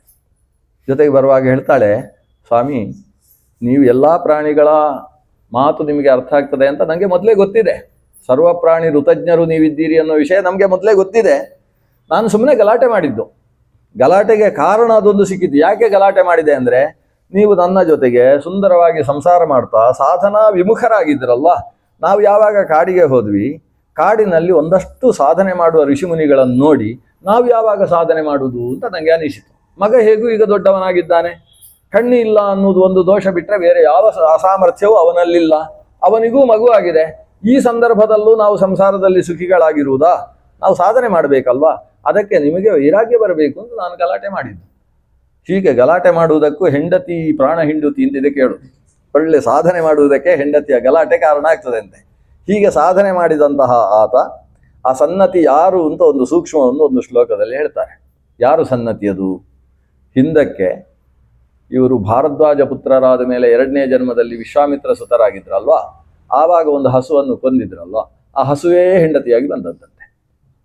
ಅಂದರೆ ಗೋ ಮಾತೆ ಅಂತ ನಾವು ಹೇಳ್ತೇವಲ್ವಾ, ಗೋವುಗಳನ್ನು ಕೊಂದರೂ ಕೂಡ ಆ ಗೋವುಗಳು ಅವನಿಗೆ ಒಳ್ಳೇದಾಗಲಿ ಅಂತ ಹೇಳ್ತಾವೆ ಅಂತ ಹೇಳಿದರೆ ಆ ಗೋವಿನ ಮಾತೃತ್ವ ಎಂಥದ್ದು. ಅವತ್ತು ಅವರು ಸಂಹಾರ ಮಾಡಿದರು, ಆದರೆ ಪಿತೃಕರ್ಮ ಅನ್ನುವ ಉದ್ದೇಶವನ್ನು ಇಟ್ಟುಕೊಂಡು ಅದನ್ನು ಸಂಹಾರ ಮಾಡಿದರು. ಆ ಗೋಮಾತೆಯೇ ತನಗೆ ಅಪಕಾರ ಮಾಡಿದ ವ್ಯಕ್ತಿಗಳಿಗೆ ಮತ್ತೆ ಸಾಧನ ಪಥವನ್ನು ತೋರಿಸುವುದಕ್ಕೋಸ್ಕರ ಒಂದು ಪತ್ನಿ ಅನ್ನುವ ಭಾಗದಲ್ಲಿ ಬಂದು ಇವರನ್ನು ರಕ್ಷಣೆ ಮಾಡಿತು ಅನ್ನುವುದು ಇಡೀ ಕಥೆಯ ಸಾರಾಂಶ. ಈ ಸಾರಾಂಶದ ಕೊನೆ ಏನು ಹೇಳ್ತದೆ ಅಂತ ಹೇಳಿದರೆ, ಆದ್ರಿಂದ ಪಿತೃಗಳಿಗೆ ಪರಮ ಪ್ರೀತಿ ಎಲ್ಲಿಂದ ಅಂದರೆ ಗೋಸೇವೆಯಿಂದ. ನಿಮಗೆ ಪಿತೃ ಶ್ರಾದ್ದ ಮಾಡುವುದಕ್ಕೂ ಸಂಪತ್ತಿಲ್ಲ ಅಂತ ಆದರೆ ಒಂದು ಹಸುವಿಗೆ ಹೋಗಿ ಒಳ್ಳೆ ಹಸಿರಾದ ಹುಲ್ಲನ್ನು ಅದರ ಬಾಯಿ ತುಂಬ ಕೊಟ್ಟಿತು ಅಂತಾದರೆ, ಗೋಗ್ರಾಸ ದಾನ ಮಾಡಿತು ಅಂತಾದರೆ ಅಷ್ಟರಿಂದ ಪಿತೃಪ್ರೀತಿ ಆಗ್ತದೆ. ಅದೂ ಸಿಗಲಿಲ್ಲ ಅಂತ ಹೇಳಿದರೆ ಗೋವಿನ ತಲೆ ನೇವರಿಸಿ ಅದರ ಕಿವಿಯ ಹತ್ತಿರ ಏನಾದರೂ ಪ್ರಾಣಿಗಳಿದ್ರೆ ಅದನ್ನು ಚಿವುಟಿ ತೆಗೆದು ಜಾಗ್ರತೆ ಮಾಡಿ ಅದಕ್ಕೆ ಯಾವುದು ಎಲ್ಲಿ ತಿಕ್ಕಿದ್ರೆ ಅದಕ್ಕೆ ಖುಷಿ ಆಗ್ತದೋ ಆ ರೀತಿ ಖುಷಿಗೊಳಿಸಿ ಅದಕ್ಕೊಂದು ನಮಸ್ಕಾರ ಮಾಡಿದರೂ ಪಿತೃಗಳಿಗೆ ತೃಪ್ತಿ ಆಗ್ತದೆ. ಅಷ್ಟೂ ಆಗಲಿಲ್ಲ ಅಂದರೆ ಗೋವಿನ ಮುಂದೆ ನಿಂತು ಹೀಗೆ ಕೈ ಎತ್ತಿ, ನನಗೆ ಬ್ರಾಹ್ಮಣರು ಸಿಗುವುದಿಲ್ಲ, ನನ್ನಲ್ಲಿ ಸಂಪತ್ತಿಲ್ಲ, ಪಿತೃಗಳೇ ಈ ಗೋವು ಉಸಿರಾಟದಿಂದ ನೀವು ತೃಪ್ತಿಯನ್ನು ಹೊಂದಿ ಅಂತ ಕೇಳಿದರೆ ಸಾಕಂತೆ, ಶ್ರಾದ್ದ ಮಾಡಿದ ಫಲ ಸಿಗ್ತದೆ ಅಂತೆ. ಅಲ್ಲಿಯ ತನಕ ಫಲವನ್ನು ಹೇಳಿದ್ದಾರೆ ಗೋವುಗಳ ದೃಷ್ಟಿಯಲ್ಲಿ. ಅಂತಹ ಸನ್ನತಿಯ ಕಾರಣದಿಂದ ಬ್ರಹ್ಮದತ್ತ ಜೊತೆಗೆ ಖಂಡರೀಕ ಮತ್ತು ಗಾಲವರದು ಕಥೆ ಸ್ವಲ್ಪ ಮುಂದುವರಿತದೆ. ಗಾಲವ ಖಂಡರೀಕರು, ಅದರಲ್ಲಿ ಖಂಡರೀಕ ಸಾಂಖ್ಯಶಾಸ್ತ್ರಜ್ಞ, ಗಾಲವ ಕ್ರಮ ಜಟೆ ಮೊದಲಾದ ವೇದದ ಅಧ್ಯಯನ ಪದ್ಧತಿಯನ್ನು ವ್ಯವಸ್ಥೆ ಮಾಡಿಕೊಟ್ಟವ. ಅಂತಹ ದೊಡ್ಡ ದೊಡ್ಡ ವ್ಯಕ್ತಿಗಳು ಇವರು. ಅಂಥ ವ್ಯವಸ್ಥೆ ಮಾಡಿದಂತಹ ಇವರು ತಾವು ಕೂಡ ಬ್ರಹ್ಮದತ್ತನ ಜೊತೆಗೆ ಹೋಗಿ ಸಾಧನೆ ಮಾಡಿ ತಾವು ಮುಕ್ತಿ ಪಥಕ್ಕೆ ಬೇಕಾದ ಸಾಧನೆಯನ್ನು ಸಂಪಾದಿಸಿದರು ಅನ್ನೋದು ಇವರ ಕಥೆ. ಇದಿಷ್ಟು ಪಿತೃಕಲ್ಪದಲ್ಲಿ ಬರತಕ್ಕಂಥ ಕಥೆ. ಇಲ್ಲಿಗೆ ಯಾವ ಕಥೆ ಶುರುವಾಯಿತು? ಸೂರ್ಯವಂಶದ ಮೊದಲ ರಾಜ ವೈವಸ್ವತಮನು, ಅವನು ಶ್ರಾದ್ದದೇವ. ಆ ಕಾರಣದಿಂದ ಶ್ರಾದ್ದದ ಪ್ರಕ್ರಿಯೆಯನ್ನು ಹೇಳುವಾಗ ಶ್ರಾದ್ದದೇವನ ವೈವಸ್ವತ ಮನುವಿನ ಮಗನಾಗಿ ಯಮ ಹುಟ್ಟಿದ, ಯಮನೂ ಕೂಡ ಪಿತೃಪತಿ ಇದ್ದಾನೆ ಅಂತ ಈ ರೀತಿ ನಿರೂಪಣೆ ಮಾಡಿಕೊಂಡು ಬಂದಂತಹ ಕಥೆ. ವೈವಸ್ವತ ಮನುವಿನ ತಮ್ಮನಾಗಿ ಯಮನ ಆವಿರ್ಭಾವ ಆಗಿದೆ, ಅಂದರೆ ಸೂರ್ಯನ ಮಗ ಯಮ. ಇದಾದ ಮೇಲೆ ವೈವಸ್ವತ ಮನುವಿನ ಸಂತಾನ ಮುಂದುವರಿತದೆ. ವೈವಸ್ವತ ಮನುವಿಗೆ ಬಹಳ ಕಾಲ ಸಂತಾನ ಇರಲಿಲ್ಲ. ಅವನು ಶ್ರದ್ಧಾ ಅಂತ ಹೇಳುವ ಒಬ್ಬಳನ್ನು ವಿವಾಹವಾಗ್ತಾನೆ. ಶ್ರದ್ಧಾಪತಿಯಾದ ಮನು ತಮ್ಮ ಕುಲಪುರೋಹಿತರಾದಂತಹ ವಸಿಷ್ಠರ ಕಾಲಿಗೆ ಬಿದ್ದು ಕೇಳ್ತಾನೆ, ನಮಗೊಂದು ಒಳ್ಳೆಯ ಸಂತಾನ ಬೇಕು, ಗಂಡು ಸಂತಾನ ಆಗುವ ಹಾಗೆ ಅನುಗ್ರಹ ಮಾಡಿ, ಅದಕ್ಕೆ ಯಾವ ಯಾಗ ಮಾಡಬೇಕು, ಅದಕ್ಕೆ ನಾನು ಸಪತ್ನೀಕನಾಗಿ ದೀಕ್ಷಿತನಾಗಿ ಕೂತುಕೊಳ್ತೇನೆ. ಹಾಗಾದರೆ ಮೈತ್ರಾವರುಣೇಷ್ಟಿ ಅಂತ ಒಂದು ವಿಧಾನ ಇದೆ, ಅದಕ್ಕೂ ಪುತ್ರಕಾಮೇಷ್ಟಿ ಅಂತ ಕರೀತಾರೆ. ಆ ಪುತ್ರಕಾಮನೆಯಿಂದ ಮಾಡತಕ್ಕಂತಹ ಈ ಮೈತ್ರಾವರುಣೇಷ್ಟಿಯನ್ನು ನಾವು ಇವತ್ತು ಮಾಡುವ ಅಂತ ವಸಿಷ್ಠರು ಹೇಳಿದರು. ಬೇಕಾದ ಸಂಭಾರ ವ್ಯವಸ್ಥೆ ಆಯಿತು, ಯಾಗ ನಡೆಯಿತು. ಯಾಗದಲ್ಲಿ ಇವರು ಯಾವಾಗ ಪುಂಸವನ ಚರು ಅಭಿಶ್ರವಣ ಮಾಡಿ ಆ ಚರುವನ್ನು ಅಗ್ನಿಯಲ್ಲಿ ಆಹುತಿ ಕೊಟ್ಟರು, ಆವಾಗ ಅಗ್ನಿಯಿಂದ ಒಂದು ಮಗು ಎದ್ದು ಬಂತು, ದ್ರೌಪದಿ ದೇವಿ ಬಂದ ಹಾಗೆ. ಆ ಮಗು ಹೆಣ್ಣು ಮಗು. ಅಗ್ನಿಯಿಂದ ಆವಿರ್ಭವಿಸಿದ ಆ ಮಗುವಿಗೆ ಇಳ ಅಂತ ಹೆಸರು ಅಂತ ಅದು ಹೇಳಿಕೊಂಡೇ ಬಂತಂತೆ. ನಾನು ಇಳೆ ಅಂತ ಹೇಳಿಕೊಂಡು ಬಂತು. ಹೀಗೆ ಇಳೆಯ ಆವಿರ್ಭಾವ ಆಯಿತು. ವೈವಸ್ವತ ಮನುವಿಗೆ ಅಷ್ಟು ಸಮಾಧಾನ ಆಗಲಿಲ್ಲ. ಯಾಕಂದರೆ ಅವು ಕೇಳಿದ್ದೇನು ಪುರೋಹಿತರ ಹತ್ರ? ಗಂಡು ಮಗು ಕೇಳಿದ್ದು. ಬಂದದ್ದು ಸೀರೆ ಉಟ್ಟುಕೊಂಡು ಮಗು ಬಂದದ್ದು. ಅಗ್ನಿ ಬರುವಾಗಲೇ ವಯಸ್ಸಿಗೆ ಬಂದಂಥ ಹೆಣ್ಣು ಮಗು ಆವಿರ್ಭವಿಸಿ ಬಂತು. ಆದರೆ ಪುರೋಹಿತರ ಹತ್ರ ಕೇಳಲಿಲ್ಲ ಅಂದೆ ಅವ, ಯಾಕೆ ಹೀಗಾಯಿತು ಅಂತ ಕೇಳಲಿಲ್ಲ. ಕೇಳಿದರೆ ಅವರು ಉತ್ತರ ಹೇಳ್ತಾ ಇದ್ರು, ಸ್ವಲ್ಪ ಸಮಸ್ಯೆ ಆಗಿತ್ತಲ್ಲಿ. ಏನು, ವಸಿಷ್ಠರ ಹತ್ರ ಗಂಡು ಮಗು ಬೇಕು ಅಂತ ಹೇಳಿದ್ದಾರೆ ಇವರು. ಆದರೆ ವಸಿಷ್ಠರು ಏನು, ಅವರು ಬ್ರಹ್ಮ, ಇಡೀ ನೋಡಿಕೊಳ್ಳುವವರು, ಯಾಗದ ವ್ಯವಸ್ಥೆ ನೋಡಿಕೊಳ್ಳುವವರು. ಯಾಗದಲ್ಲಿ ಆಹುತಿ ಹಾಕುವವರಿಗೆ ಅಧ್ವರ್ಯಗಳು ಅಂತ ಹೆಸರು, ಯಾಗದಲ್ಲಿ ಭಗವಂತನನ್ನು ಆಹ್ವಾನ ಮಾಡುವವರಿಗೆ ಹೋತೃಗಳು ಅಂತ ಹೆಸರು. ಅವರನ್ನು ಶಂಸನ ಮಾಡಿ ಪ್ರಶಂಸೆ ಮಾಡಿ ದೇವರಿಗೆ ಸಮಾಧಾನದಿಂದ ಆಹುತಿ ತೆಗೊಳ್ಳುವ ಹಾಗೆ ಅವರನ್ನು ಇನ್ನು ಶಂಸನ ಮಾಡ್ತಕ್ಕಂಥವರಿಗೆ ಸಾಮಗರು ಅಂತ ಹೆಸರು. ಅವರು ಸಾಮಗರು, ಅವರನ್ನು ಉದ್ಗಾತೃಗಳು ಅಂತ ಕರೀತಾರೆ. ಹೀಗೆ ಉದ್ಗಾತೃಗಳು, ಅಧ್ವರ್ಯುಗಳು, ಹೋತೃಗಳು, ಜೊತೆಗೆ 4 ವೇದವನ್ನು ತಿಳಿದವರೊಬ್ಬರು ಬ್ರಹ್ಮ ಅಂತ. ಹೀಗೆ ಬ್ರಹ್ಮಸ್ಥಾನ 4 ಜನ ಬೇಕು ಯಾಗದಲ್ಲಿ. ಅದರಲ್ಲಿ ಈ ಯಾರು ಅಧ್ವರ್ಯುಗಳು ಆಹುತಿ ಹಾಕ್ತಾರಲ್ಲ, ಆ ಆಹುತಿ ಹಾಕೋವರ ಹತ್ರ ಈ ಶ್ರದ್ಧಾದೇವಿ ಬಂದು, ನನಗೆ ಹೆಣ್ಣು ಆದರೆ ಒಳ್ಳೆಯದು ಅಂತ. ಈ ಗಂಡ ಹೆಂಡತಿರಲ್ಲಿ ಅಂಡರ್ಸ್ಟ್ಯಾಂಡಿಂಗ್ ಇಲ್ಲ ಅಂತಾದರೆ ಇದು ಸಮಸ್ಯೆ ಆಗೋದು. ಅವಳು ಬಂದು ಇವರ ಹತ್ರ ಕೇಳಿದ್ದಾರೆ, ನಮಗೆ ಹೆಣ್ಣು ಮಗು ಆದರೆ ಒಳ್ಳೇದಿತ್ತು, ನೀವು ಹಾಗೆ ಯೋಚನೆ ಮಾಡಿ. ಅವನಿಗೆ ಅವನ ಅದೃಷ್ಟ ಏನು ಅಂತ ಹೇಳಿದ್ರೆ, ಅವಳದು ಶ್ರದ್ಧಾದೇವಿಯ ಅದೃಷ್ಟ ಏನು ಅಂತ ಹೇಳಿದ್ರೆ, ವಸಿಷ್ಠರ ಹತ್ರ ಗಂಡು ಮಗು ಬೇಕು ಅಂತ ಹೇಳಿದ ವಿಷಯ ಇವನಿಗೆ ಗೊತ್ತಿಲ್ಲ, ಅಧ್ವರ್ಯುವಿಗೆ. ಆದ್ರಿಂದ ಪ್ರಧಾನ ವ್ಯವಸ್ಥಾಪಕರಿದ್ದಾರಲ್ಲ ಬ್ರಹ್ಮ, ಅವರು ಎಲ್ರಿಗೂ ಕೂಡ ಮೊದಲು ಹೇಳಬೇಕು ಈ ಉದ್ದೇಶ ಅಂತ. ಹೇಳದೆ ಮಾಡಿದಾಗ ಈ ಸಮಸ್ಯೆ ಆಗ್ತದೆ. ಎಲ್ಲ ಅವರು ಪುರುಷ ಆಗುವ ಹಾಗೆ ಚರುಶ್ರವಣ ಮಾಡಿ ಇಟ್ಟಿದ್ದಾರೆ ಪ್ರಧಾನ ಪುರೋಹಿತರಾದ ವಸಿಷ್ಠರು. ಅಧ್ವರ್ಯು ಹಾಕುವಾಗ ಹೆಣ್ಣು ಮಗು ಆಗಲಿ ಅಂತ ಮನಸ್ಸಲ್ಲಿ ಇಟ್ಟುಕೊಂಡು ಮಂತ್ರ ಹೇಳಿ ಹಾಕಿದ್ದಾರೆ. ಇದರ ಪರಿಣಾಮ ಹೆಣ್ಣು ಮಗು ಎದ್ದು ಬಂದಿದೆ. ವಸಿಷ್ಠರಿಗೂ ಆಶ್ಚರ್ಯ ಆಯಿತು, ನಮ್ಮ ಮಂತ್ರ ಯಾಕೆ ತಪ್ಪಾಗ್ತದೆ ಅಂತ ಒಂದು ಆಶ್ಚರ್ಯ ಆಯಿತು. ಆದರೆ ದೇವರ ಸಂಕಲ್ಪ, ಮಂತ್ರ ತಪ್ಪು ಅಂತ ಹೇಳಿದರೆ ದೇವರೇ ತಪ್ಪು ಅಂತ ಅರ್ಥ. ಏನಿದೆ ನೋಡೋಣ ಅಂತ ಅವರು ಸುಮ್ಮನಿದ್ದಾರೆ. ಇಷ್ಟರಲ್ಲಿ ಇಳೆಗೆ ಈ ವೈವಸ್ವತಮನು ಹೇಳ್ತಾನೆ, ನೀನು ಶಸ್ತ್ರಾಭ್ಯಾಸ ಮಾಡಬೇಕು. ಬರೀ ಶಾಸ್ತ್ರಾಭ್ಯಾಸ ಅಲ್ಲ, ಅಷ್ಟೇ ಅಲ್ಲ, ರಾಜಕೀಯ ಶಾಸ್ತ್ರಗಳ ಅಭ್ಯಾಸ ಬೇಕು ನಿನಗೆ. ಅರ್ಥಶಾಸ್ತ್ರವನ್ನು ಅಧ್ಯಯನ ಮಾಡಬೇಕು. ವಾರ್ತಾ, ನೀತಿ, ಆನ್ವೀಕ್ಷಿಕಿ, ವಾಣಿಜ್ಯ ಇವೆಲ್ಲ ಅಧ್ಯಯನ ಆಗಬೇಕು. ಈ ಅಧ್ಯಯನದಿಂದ ಏನು ಪ್ರಯೋಜನ? ಮುಂದಕ್ಕೆ ನೀನೇ ರಾಜ ಆಗಬೇಕಾದದ್ದು. ಯಾಕಂದ್ರೆ ನನಗೆ ಗಂಡು ಮಕ್ಕಳಿಲ್ಲ, ನಾನು ಕೇಳಿದ್ದು ಗಂಡು, ಹುಟ್ಟಿದ್ದು ನೀನು, ಆದ್ರಿಂದ ನೀನೇ ನನಗೆ ಗಂಡು ಹೌದು ಹೆಣ್ಣು ಹೌದು ಅಂತ. ಆವಾಗ ಇಳೆ ಹೇಳ್ತಾಳೆ, ನೀವು ಹೇಳಿದ್ದೆಲ್ಲ ನಾನು ಮಾಡ್ಬೋದು, ಆದರೆ ನಾನು ನಿಮ್ಮ ಮಗಳಲ್ಲ, ನಾನು ಮಿತ್ರಾವರುಣರಿಂದ ಆವಿರ್ಭವಿಸಿದವಳು. ಯಾಕಂದ್ರೆ ಮಾಡಿರುವುದು ಮಿತ್ರಾವರುಣೆ ಅಷ್ಟೇ ಅಲ್ವಾ. ಅದನ್ನ ಮಿತ್ರ ಅಂತ ಹೇಳಿದ್ರೆ ಪೂರ್ವ ದಿಕ್ಕಿಗೆ ಸಂಬಂಧಪಟ್ಟವ, ವರುಣ ಅಂದ್ರೆ ಪಶ್ಚಿಮ ದಿಕ್ಕಿಗೆ ಸಂಬಂಧಪಟ್ಟವ. ಈ ಮಿತ್ರಾವರುಣರಿಗೆ ಸಂಬಂಧಪಟ್ಟ ಹಾಗೆ ನನ್ನ ಆವಿರ್ಭಾವ ಆಗಿರುವುದರಿಂದ ನಾನು ಮೊದಲು ಮಿತ್ರಾವರುಣರ ಹತ್ರ ಕೇಳಿ ಬರಬೇಕು. ನಾನು ನೀನು ಹೇಳಿದ ಹಾಗೆ ಕೇಳಬಹುದು, ನಾನು ಶಾಸ್ತ್ರಾಧ್ಯಯನ ಬಿಟ್ಟು ಶಸ್ತ್ರಾಧ್ಯಯನ ಮಾಡುವುದಕ್ಕೆ ನಿಮ್ಮ ಅನುಮತಿ ಇದೆಯೋ? ಅವರ ಅನುಮತಿ ಬೇಕು, ಯಾಕಂದ್ರೆ ಅವರಿಂದ ಆವಿರ್ಭವಿಸಿದವಳು. ಇವನು ಸರಿ ಅಂತ ಹೇಳಿದ, ಹೋಗಿ ಕೇಳು. ಯಾಕಂದ್ರೆ ಯಜಮಾನ ನಾನು, ದೇವತೆಗಳು ಅವರು, ದೇವತೆಗಳಿಂದ ಹುಟ್ಟಿದಂತಹ ಮಗು ಯಜಮಾನನ ಪಾಲಾಗ್ತದೆ ಹೊರತು ದೇವತೆಗಳ ಪಾಲಾಗುವುದು ಹೇಗೆ? ನಿನ್ನ ಅಷ್ಟು ನಿಂಗೆ ಸಂಶಯ ಇದ್ರೆ ಹೋಗಿ ಕೇಳವರ ಹತ್ರ ಅಂತ ಕಳಿಸಿದ. ಇವಳು ಹೋದ್ಲು, ಮಿತ್ರಾವರುಣರನ್ನು ಪ್ರಾರ್ಥನೆ ಮಾಡಿದ್ಲು. ಅವರ ಹತ್ರ ಕೂತ್ಕೊಂಡು ನಾನು ನಿಮ್ಮ ಮಗಳು, ಅವನು ಹೀಗೆ ಹೇಳ್ತಾ ಇದ್ದಾನೆ ನನ್ನ ಅಪ್ಪ, ಏನು ಮಾಡಬೇಕು? ಮಿತ್ರಾವರುಣರಿಗೆ ಭಾರಿ ಖುಷಿ ಆಯ್ತಂತೆ. ಯಾಕಂದ್ರೆ ಇದಕ್ಕಿಂತ ಹಿಂದೆ ಎಷ್ಟೆಷ್ಟೋ ಮಿತ್ರಾವರುಣೇಷ್ಟಿಗಳು ಆಗಿದ್ದಾರೆ. ಮಿತ್ರಾವರುಣರು ಅದೆಷ್ಟೋ ಮಕ್ಕಳನ್ನು ಕೊಟ್ಟಿದ್ದಾರೆ. ಯಾವ ಮಕ್ಕಳು ಹೀಗೆ ಆಲೋಚನೆ ಮಾಡಿಕೊಂಡು ಬಂದದ್ದಿಲ್ಲ. ಅವರವರು ಅಪ್ಪ ಅಮ್ಮಂದಿರ ಮಕ್ಕಳು ಅಂತ ಹೇಳ್ಕೊಂಡು ಮುಂದುವರ್ಕೊಂಡು ಹೋದರು. ಇವಳಿಗೆ ರಾಜ್ಯಾಧಿಕಾರವೇ ಸಿಗುವುದಿದ್ರೂ ಕೂಡ ಅದನ್ನು ಬಿಟ್ಟು ಬಂದು ಈ ಮಿತ್ರಾವರುಣರ ಮುಂದೆ ನಿಮ್ಮ ಸಲಹೆ ಬೇಕು, ನೀವು ಹೇಗೆ ಹೇಳ್ತೀರಿ ಹಾಗೆ ನಾನು ಬದುಕಬೇಕು ಅಂತ ಹೇಳ್ತಾ ಇದ್ದಾಳಲ್ವಾ. ಖುಷಿಯಾಗಿ ಅವರು ಹೇಳ್ತಾರೆ, ನೀನು ಹೋಗು, ರಾಜನ ಹತ್ರ ಹೋಗು. ರಾಜ ನಿನ್ನನ್ನು ಗಂಡು ಅಂತ ಭಾವಿಸಿದ್ದಾನೆ, ಯಾಕಂದ್ರೆ ಅವ ಗಂಡು ಬೇಕು ಅಂತ ಕೇಳಿದ್ದು. ನೀನು ಅವನಿಗೆ ಗಂಡು ಮಗು ಹೌದು, ಹೆಣ್ಣು ಮಗಳು ಹೌದು, ಆದ್ರಿಂದ ಗಂಡು ಆಗಿರ್ತಿ ಹೆಣ್ಣು ಆಗಿರ್ತಿ ಅಂತ ಆಶೀರ್ವಾದ ಮಾಡಿ ಕಳಿಸಿದ್ರಂತೆ. ಇದರ ಪರಿಣಾಮ ಏನಾಯ್ತು ಅಂತ ಹೇಳಿದ್ರೆ, ಅವಳು ಬರ್ತಾ ಇದ್ದಾಳೆ, ಇಳೆ ಬರ್ತಾ ಇರಬೇಕಾದ್ರೆ ಚಂದ್ರನ ಮಗ ಬುಧ ನೋಡಿದವನಿಗೆ ಇವಳು ನನಗೆ ಸರಿಯಾದವಳು ಅಂತ ಅನಿಸಿತು. ಅವಳನ್ನು ಮಾತಾಡಿಸಿ ಮೊದಲೇ ಅವ ಚಂದ್ರನ ಮಗ, ಚಂದ್ರನ ಹಾಗೆ ಇದ್ದಾನೆ, ನೋಡುವುದಕ್ಕೆ ಪರಮ ಸುಂದರ. ಇವಳು ಕೂಡ ಯುವತಿ, ಪರಸ್ಪರ ಗಾಂಧರ್ವ ವಿವಾಹ ಆಗ್ತದೆ. ವಿವಾಹದ ಪರಿಣಾಮವಾಗಿ ಅವಳನ್ನು ಮಗುವನ್ನು ಹೆತ್ತು ಬಿಡ್ತಾಳೆ. ಇಷ್ಟು ಇಳೆಯಲ್ಲಿ ಒಂದು ಮಗು ಹುಟ್ಟಿದ ಮಗುವಿಗೆ ಪುರೂರವಸ್ ಅಂತ ಹೆಸರು. ಮುಂದಕ್ಕೆ ಚಂದ್ರವಂಶದ ರಾಜ ಆಗ್ತಾನೆ ಅವ. ಈ ಕಡೆ ಮಗುವನ್ನು ಹೆತ್ತು ಬರ್ತಾ ಇದ್ದ ಹಾಗೆ ನೋಡ್ತಾಳೆ, ಗಂಡಸಾಗಿಬಿಟ್ಟಿದ್ದಾಳೆ. ಅವನಿಗೆ ಇಳ ಅಂತ ಹೆಸರಲ್ಲ, ಈಗ ಸುದ್ಯುಮ್ನ ಅಂತ ಹೆಸರು. ಇಲ್ಲಿಯ ತನಕ ಇಳೆ, ಯಾಕಂದ್ರೆ ಇದು ಮಿತ್ರಾವರುಣರೇ ಹೆಸರಿಟ್ಟದ್ದು. ನೀನು ಹೆಣ್ಣು ಹೌದು ಗಂಡು ಹೌದು ಅಂತ ಹೇಳಿದ್ದು. ಅದರಿಂದ ಕೆಲವು ಸಮಯ ಹೆಣ್ಣಾಗಿರ್ತಿ, ಕೆಲವು ಸಮಯ ಗಂಡಾಗಿರ್ತಿ ಅಂತ. ಬರ್ತಾ ಇದ್ದ ಹಾಗೆ ಮೀಸೆ ಬರುವುದಕ್ಕೆ ಹೆಸರಾಯಿತು. ವಸ್ತ್ರವೆಲ್ಲ ಸೀರೆ ಉಟ್ಟ ಗಂಡಸಾಗಿಬಿಟ್ಟಿದೆ. ಈ ಗಂಡಸು ಸೀರೆ ಉಡುವುದು ಹೇಗೆ ಅಂತ ವಸ್ತ್ರಾಂತರ ಮಾಡಿಕೊಂಡು ಈಗ ಅವನನ್ನು ಇಳ ಅಂತ ಕರೆಯುವ ಹಾಗಿಲ್ಲ. ಈಗ ಸುದ್ಯುಮ್ನಾಗಿ ಸೀದಾ ಬರ್ತಾನೆ, ಬಂದು ತನ್ನ ತಂದೆಗೆ ನಮಸ್ಕಾರ ಮಾಡ್ತಾನೆ.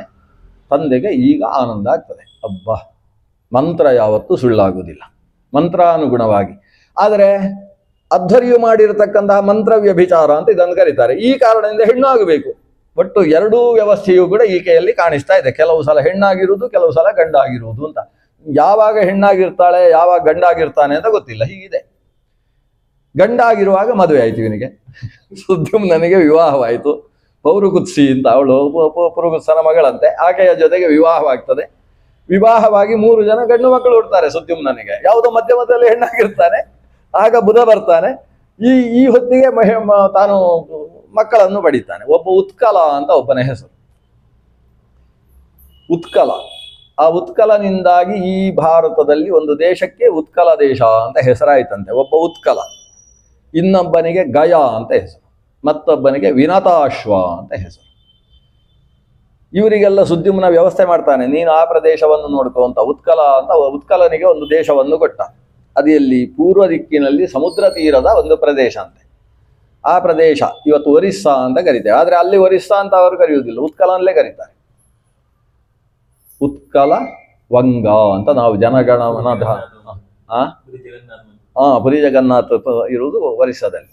ಆ ಉತ್ಕಲ ನಾವು ಇವತ್ತು ರಾಷ್ಟ್ರಗೀತೆ ಇವತ್ತಾದ್ರೆ ಹೇಳಿದ್ದೇವಲ್ವ, ಆ ರಾಷ್ಟ್ರಗೀತೆಯಲ್ಲಿ ಉತ್ಕಲ ವಂಗ ಅಂತ ಹೇಳ್ತೇವಲ್ಲ. ಉತ್ಕಲ ದೇಶ ಅಂತ ಹೇಳಿದ್ರೆ ಒರಿಸ್ಸಾ ದೇಶ. ಅದು ಉತ್ಕಲನೆಂಬಂತಹ ಈ ಸುದ್ಯುಮ್ನನ ಮಗನಿಂದಾಗಿ ಆ ದೇಶಕ್ಕೆ ಉತ್ಕಲ ಅಂತ ಹೆಸರು ಬಂದದ್ದು. ಇನ್ನೊಬ್ಬ ಗಯ, ಆ ಗಯನಿಗೆ ಒಂದು ಪ್ರದೇಶವನ್ನು ಕೊಟ್ಟು ಆ ಪ್ರದೇಶಕ್ಕೆ ಗಯಾಪುರಿ ಅಂತ ಹೆಸರಾಯಿತು. ಅವನ ಯಾವ ಊರಿನಲ್ಲಿ ಆತ ತನ್ನ ರಾಜಧಾನಿಯನ್ನಾಗಿಸಿಕೊಂಡು ರಾಜ್ಯಭಾರವನ್ನು ಮಾಡಿದ್ನೋ ಆ ಪ್ರದೇಶಕ್ಕೆ ಗಯಾಪುರಿ ಅಂತ ಹೆಸರಾಯಿತು. ಇವತ್ತೇನು ನಾವು ಗಯಾ ಕ್ಷೇತ್ರ ಅಂತ ಕರಿತೇವೆ, ಗಯಾ ಗದಾಧರ ಅಂತ ಹೇಳ್ತೇವೆ, ಆ ಕ್ಷೇತ್ರವನ್ನು ನಿರ್ಮಾಣ ಮಾಡಿರತಕ್ಕಂಥವ ಸುದ್ಯುಮ್ನ, ಅಂದರೆ ಸೂರ್ಯವಂಶದ ಮೊದಲ ಮಗನಾದಂತಹ ಸುದ್ಯುಮ್ನನ ಮಗನಾದಂತಹ ಗಯನಿಂದ ಆಗಿರತಕ್ಕಂಥ ಕ್ಷೇತ್ರ ಅದು. ಇನ್ನೊಬ್ಬ ವಿನತಾಶ್ವ, ಅವ ಯುದ್ಧದಲ್ಲಿ ಮಹಾಚತುರನಾಗಿರ್ತಕ್ಕಂಥವ. ಈ ರೀತಿಯಲ್ಲಿ ಸುದ್ಯುಮ್ನನ ಕಥೆ. ಉತ್ಕಲನಿಂದ ಮುಂದಕ್ಕೆ ವಂಶ ಒಂದು 4 ತಲೆಮಾರು ಮುಂದುವರಿತದೆ, ಉಳಿದವರ ಕಡೆಯಲ್ಲಿ ವಂಶ ಮುಂದುವರಿಯುವುದಿಲ್ಲ. ಹೀಗೆಲ್ಲ ಕಥೆ ಉಂಟು. ಇಷ್ಟರಲ್ಲಿ ಏನಾಯಿತು ಅಂತೇಳಿದರೆ, ನಮ್ಮ ವೈವಸ್ವತ ಮನುವಿಗೆ ಇದು ಸಾಕಾಗಲಿಲ್ಲ. ಮಗು ಕೆಲವು ಸಲ ಗಂಡು, ಕೆಲವು ಸಲ ಹೆಣ್ಣು, ಅಷ್ಟು ಸರಿ ಇಲ್ಲ ಅಂತ ಅನಿಸಿತು. ಸರಿಯಾದ ಗಂಡು ಮಕ್ಕಳು ಬೇಕು ಅಂತ ಆತ ಮತ್ತೆ ದೇವರಲ್ಲಿ ಪ್ರಾರ್ಥನೆ ಮಾಡ್ತಾನೆ. ಪ್ರಾರ್ಥನೆ ಮಾಡಿದರೆ ಒಂದು ಸೀನು ಬಂತಂತೆ ಅವನಿಗೆ. ಸೀನಿದಾಗ ಒಂದು ಮಗು ಹುಟ್ಟಿದಂತೆ. ಈಗ ಸೀನಿದಾಗ ಹುಟ್ಟಿದ, ಎಕ್ಸಿ ಅಂತ ಹೇಳಿದಾಗ ಹುಟ್ಟಿದ ಮಗು ಅಲ್ವಾ, ಅದಕ್ಕೆ ಎಕ್ಶ್ವಾಕು ಅಂತ ಹೆಸರು. ಅದಕ್ಕೆ ಹೆಸರೇ ಇಕ್ಷ್ವಾಕು ಅಂತ. ಅದು ಸೀನು ಅಂತ ಬರುವ ಒಂದು ಶಬ್ದ. ಹೀಗೆ ಇಕ್ಷ್ವಾಕು ಎಂಬ ಮಗ ಒಬ್ಬ ಹುಟ್ಟಿದಂತೆ. ಅದು ಕ್ಷುವತೋ ಮನೋಹ ಅಂತ, ಇಕ್ಷ್ವಾಕು ರಭವತ್. ಅವನು ಕ್ಷುವತಃ ಅಂತ ಹೇಳಿದ್ರೆ ಸೀನ್ತಾ ಇರಬೇಕಾದ್ರೆ ಮನುವಿನಿಂದ ಹುಟ್ಟಿದ್ದು. ಭಗವಂತ ಇವ ಮಗು ಬೇಕು ಅಂತ ಪ್ರಾರ್ಥಿಸಿದಾಗ ದೇವರ ಅನುಗ್ರಹ ಮಾಡಿ ಮೂಗಿನಿಂದ ಹುಟ್ಟಿದಂತಹ ಮಗು. ಇಕ್ಷ್ವಾಕುವಿನಿಂದ ಬಂದೇ ಸೂರ್ಯವಂಶ. ಇಕ್ಷ್ವಾಕು ವಂಶ ಅನ್ನೋ ಹೆಸರಿನಲ್ಲೇ ಪ್ರಸಿದ್ಧವಾಗ್ತದೆ. ಇಕ್ಷ್ವಾಕು ಹುಟ್ಟಿದ ಮೇಲೆ ಈತನ ಪತ್ನಿಯಾದಂತಹ ಶ್ರದ್ಧಾದೇವಿಯಲ್ಲಿ 9 ಗಂಡು ಮಕ್ಕಳು ಹುಟ್ಟುತ್ತಾರೆ. ಒಬ್ಬ ನರಿಷ್ಯಂತ, ಇನ್ನೊಬ್ಬ ನಾಭಾಗ, ಎಲ್ಲ ಪ್ರಸಿದ್ಧ. ಒಬ್ಬೊಬ್ಬರ ಹೆಸರು ಕೇಳಿದರೂ ಕೂಡ ಪ್ರಾತಸ್ಮರಣೀಯ ರಾಜಋಷಿಗಳು ಅಂತ ಹೆಸರು. ನಾಭಾಗ, ಇನ್ನೊಬ್ಬ ಶರ್ಯಾತಿ. ಶರ್ಯಾತಿಯ ಕಥೆ ನಾನು ವಿಸ್ತಾರವಾಗಿ ಹೇಳುವುದಿಲ್ಲ, ಅದು 2 ದಿವಸ ಹೇಳುವಷ್ಟು ಕಥೆ ಉಂಟು. ಶರ್ಯಾತಿ ಅಷ್ಟು ದೊಡ್ಡ ರಾಜವ. ಶರ್ಯಾತಿಗೆ ಒಬ್ಬಳು ಮಗಳು ಸುಕನ್ಯೆ ಅಂತ. ಅದನ್ನು ಭಾರ್ಗವ ಚವನನಿಗೆ, ಭೃಗುವಂಶದಲ್ಲಿ ಬಂದ ಚವನನಿಗೆ ಕೊಟ್ಟು ಮದುವೆ ಮಾಡ್ತಾನೆ. ಇನ್ನೊಬ್ಬ ಮಗ, ಅವನಿಗೆ ಆನರ್ತ ಅಂತ ಹೆಸರು. ಈ ಆನರ್ತ ಅವನು ರಾಜ್ಯವಾಳಿದ ಊರಿಗೂ ಆನರ್ತ ದೇಶ ಅಂತ ಹೆಸರು. ಸ್ವಲ್ಪ ಗುಜರಾತಿನ ಕೆಳಭಾಗದ ಪ್ರದೇಶ ಎಲ್ಲ ಆನರ್ತ ದೇಶ ಅಂತ, ಇವತ್ತಿಗೂ ಅದನ್ನು ಆನರ್ತ ದೇಶ ಅಂತ ಕರೀತಾರೆ. ಈ ಆನರ್ತನೆಂಬ ರಾಜನಿಂದ ಆ ಪ್ರದೇಶವೆಲ್ಲವೂ ಆನರ್ತ ದೇಶ ಅಂತ ಹೆಸರಾದದ್ದು. ಇವನ ರಾಜಧಾನಿ ಕುಶಸ್ಥಲಿ ಅಂತ. ಆ ಕುಶಸ್ಥಲಿ, ಅದಕ್ಕೆ ಕುಶಸ್ಥಲಿ ಅಂತ ಹೆಸರಿರಲಿಲ್ಲಂತೆ. ಈ ಆನರ್ಥನ ಮಗ, ಅವನಿಗೆ ರೇವ ಅಂತ ಹೆಸರು, ರೇವರಾಜ ಅಂತ ಕರೀತಾರೆ. ರೇವ ಅಂತ ಇವತ್ತು ಅಲ್ಲೊಂದು ಊರಿದೆ. ಆ ರೇವರಾಜ ನಿರ್ಮಾಣ ಮಾಡಿದ ಒಂದು ರಾಜಧಾನಿ, ಅದಕ್ಕೆ ಕುಶಸ್ಥಲಿ ಅಂತ ಹೆಸರು. ಇವತ್ತು ದ್ವಾರಕೆ ಅಂತ ಹೇಳ್ತೇವಲ್ವಾ, ಅದೇ ಕುಶಸ್ಥಲಿ. ಅದು ಇವನಿಂದ, ರೇವನಿಂದ ನಿರ್ಮಿತವಾದದ್ದು. ರೇವನಿಗೊಬ್ಬ ಮಗ, ಅವನನ್ನು ರೈವತ ಅಂತ ಕರೀತಾರೆ. ಕಕುದ್ಮಿ ಅಂತ ಅವನಿಗೆ ಮತ್ತೊಂದು ಹೆಸರು. ಹೀಗೆ ಕಕುದ್ಮಿ ಅಥವಾ ರೈವತ, ಅವನು ರೇವನ ಮಗ, ಆನರ್ತ ವಂಶದಲ್ಲಿ ಬಂದಿರತಕ್ಕಂಥವ. ರೈವತನಿಗೆ ಒಬ್ಬಳು ಮಗಳು, ಅವಳಿಗೆ ರೇವತಿ ಅಂತ ಹೆಸರು. ಈ ರೇವತಿಗೆ ಸರಿಯಾದ ಗಂಡು ಸಿಗಲಿಲ್ಲ ಅವನಿಗೆ. ಆ ಮಗು, ಅವಳಿಗೆ ಈ 22 ವರ್ಷ ಆಯಿತು. ಆವಾಗಲೇ ಗಂಡು ನೋಡುವುದಕ್ಕೆ ಪ್ರಯತ್ನಿಸಿದ. ಆದರೆ ಇಂತಹ ಸಲ್ಲಕ್ಷಣ ಸಂಪನ್ನವಾದ ಹೆಣ್ಣಿಗೆ ಅಂಥ ಲಕ್ಷಣ ಬೇಕಲ್ವ, ಕೂಟ ಘಟನೆ ಆದರೂ ಆಗಬೇಕಲ್ವ. ಅಂತಹ ಲಕ್ಷಣೋಪೇತವಾದ ಗಂಡು ಸಿಗಲಿಲ್ಲ. ಊರಲ್ಲೆಲ್ಲ ಹುಡುಕಾಡಿ ಸೋತ. ಕೊನೆಗೆ ಅವನಿಗೆ ಒಂದು ಪ್ರಶ್ನೆ ಬಂತು. ಜ್ಯೋತಿಷ್ಕರ ಹತ್ರ ಕೇಳಿದ. ಜ್ಯೋತಿಷ್ಕರು ಹೇಳಿದರು, ಸೃಷ್ಟಿಯಲ್ಲಿ ಇವಳಿಗೆ ಯೋಗ್ಯವಾದ ವರನೇ ಇಲ್ಲ ಅಂತ ಹೇಳಿದರು ಜ್ಯೋತಿಷ್ಕರು. ಈ ಜಾತಕಕ್ಕೆ ಹೊಂದುವ ಜಾತಕ ಸಿಗಲಿಕ್ಕೆ ಸಾಧ್ಯ ಇಲ್ಲ ಅಂತ ಹೇಳಿದರು.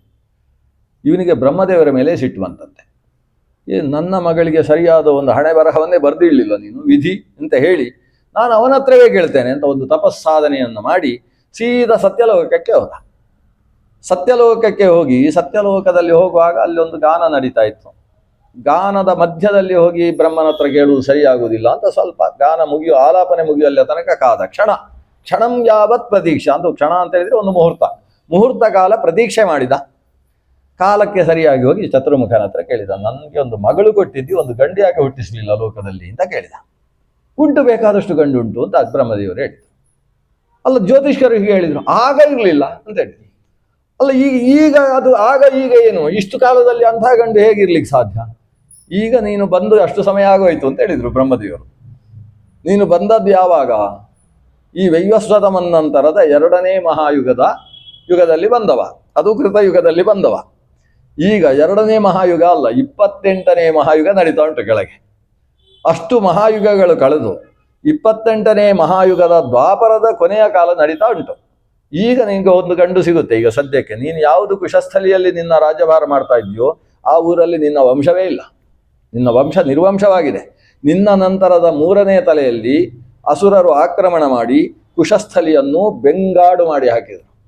ಆಮೇಲೆ ಭಗವಂತ ಶ್ರೀಕೃಷ್ಣ ಅವತರಿಸಿ ತನ್ನ ಅಣ್ಣನಾದ ರಾಮನ ಜೊತೆಗೆ ಅದನ್ನು ದ್ವಾರಕಾಪಟ್ಟಣ ಅಂತ 4 ದ್ವಾರಗಳುಳ್ಳ ವಿಶಿಷ್ಟ ಪಟ್ಟಣವನ್ನಾಗಿ ಅದನ್ನು ನಿರ್ಮಾಣ ಮಾಡಿದ್ದಾನೆ. ನಿನ್ನದೇ ಆದ ಊರಿಗೆ ಹೋಗು, ಅಲ್ಲಿ ಬಲರಾಮ ಅಂತ ಹುಡುಗ ಇದ್ದಾನೆ, ನಿನ್ನ ಹುಡುಗಿಯನ್ನು ಅವನಿಗೆ ಕೊಡು, ಬೇಗ ಹೋಗು ಅಂತ ಹೇಳಿದ್ರು. ಇನ್ನೆಷ್ಟೋ ಕಾಲ ಆಗಬಾರ್ದು. ಈ ಚತುರ್ಮುಖನ ಆದೇಶ ಆದ ಕೂಡಲೇ ಆತ ಕೆಳಗಿದ್ದಂತೆ. ತನ್ನ ಮಗಳನ್ನು ಕರ್ಕೊಂಡು ತನ್ನ ಕುಶಸ್ಥಲಿಗೆ ಬಂದಿದ್ದಾನೆ. ಇದು ನನ್ನದೇ ಕುಶಸ್ಥಲಿ ಅಂತ ಅವನಿಗೆ ಕಲ್ಪಿಸ್ಲಿಕ್ಕೆ ಆಗದೇ ಇರುವ ರೀತಿಯಲ್ಲಿ ಅದು ಸುವರ್ಣಮಯವಾಗಿ ಹೋಗಿತ್ತು. ಶ್ರೀಕೃಷ್ಣ ಬಲರಾಮರ ವ್ಯವಸ್ಥೆಯಲ್ಲಿ ಅಂಥದ್ದಾದದ್ದು. ಅಷ್ಟು ಬಂಗಾರ, ಅಷ್ಟು ರತ್ನ ಎಲ್ಲಿಂದ ಬಂತು ಕೃಷ್ಣನಿಗೆ ಅಂತ ಹೇಳಿದರೆ ಜರಾಸಂಧಂದಂತೆ. ಜರಾಸಂಧ ಬರುವಾಗ 23 ಅಕ್ಷೋಹಿಣಿ ತಗೊಂಡು ಬಂದು ಯುದ್ಧ ಮಾಡ್ತಾ ಇದ್ದ. ಒಂದೊಂದು ಬಾರಿ ಹೊಡೆಯುವುದು, ಅವರ ಸಂಪತ್ತನ್ನೆಲ್ಲ ತಲುಪಿಸುವುದು. ಹೀಗೆ ಮಾಡಿ ಭಾರೀ ಸಂಪದ್ಭರಿತವಾದಂತಹ ಊರು ಕುಶಸ್ಥಲಿ. ದ್ವಾರಕೆ ಅಲ್ಲಿಗೆ ಬಂದವ ಬಲರಾಮನನ್ನು ನೋಡಿ ತನ್ನ ಹುಡುಗಿ ಹತ್ರ ಕೇಳ್ತಾನೆ, ಇವನನ್ನು ಮದುವೆ ಆಗಬೇಕು. ಅವಳು ಹೀಗೆ ಬಗ್ಗಿ ನೋಡಿದ್ಲಂತೆ ಹುಡುಗನನ್ನು. ಯಾಕಂದರೆ ಅವಳು ಕೃತಯುಗದ ಹುಡುಗಿ, ಅವಳು ಅಷ್ಟೇ ಎತ್ತರ ಇದ್ದಾಳೆ, ಇವನು ಅಷ್ಟೇ ಎತ್ತರ ಇದ್ದಾನೆ. ಬಲರಾಮ ಇಷ್ಟಿದ್ದಾನೆ, ಆ ಕಾಲಕ್ಕೆ ಅನುಗುಣವಾಗಿ ಅಷ್ಟಿದ್ದಾನೆ. ಅವನನ್ನು ಹೀಗೆ ಬಗ್ಗಿ ನೋಡಿದ್ಲಂತೆ.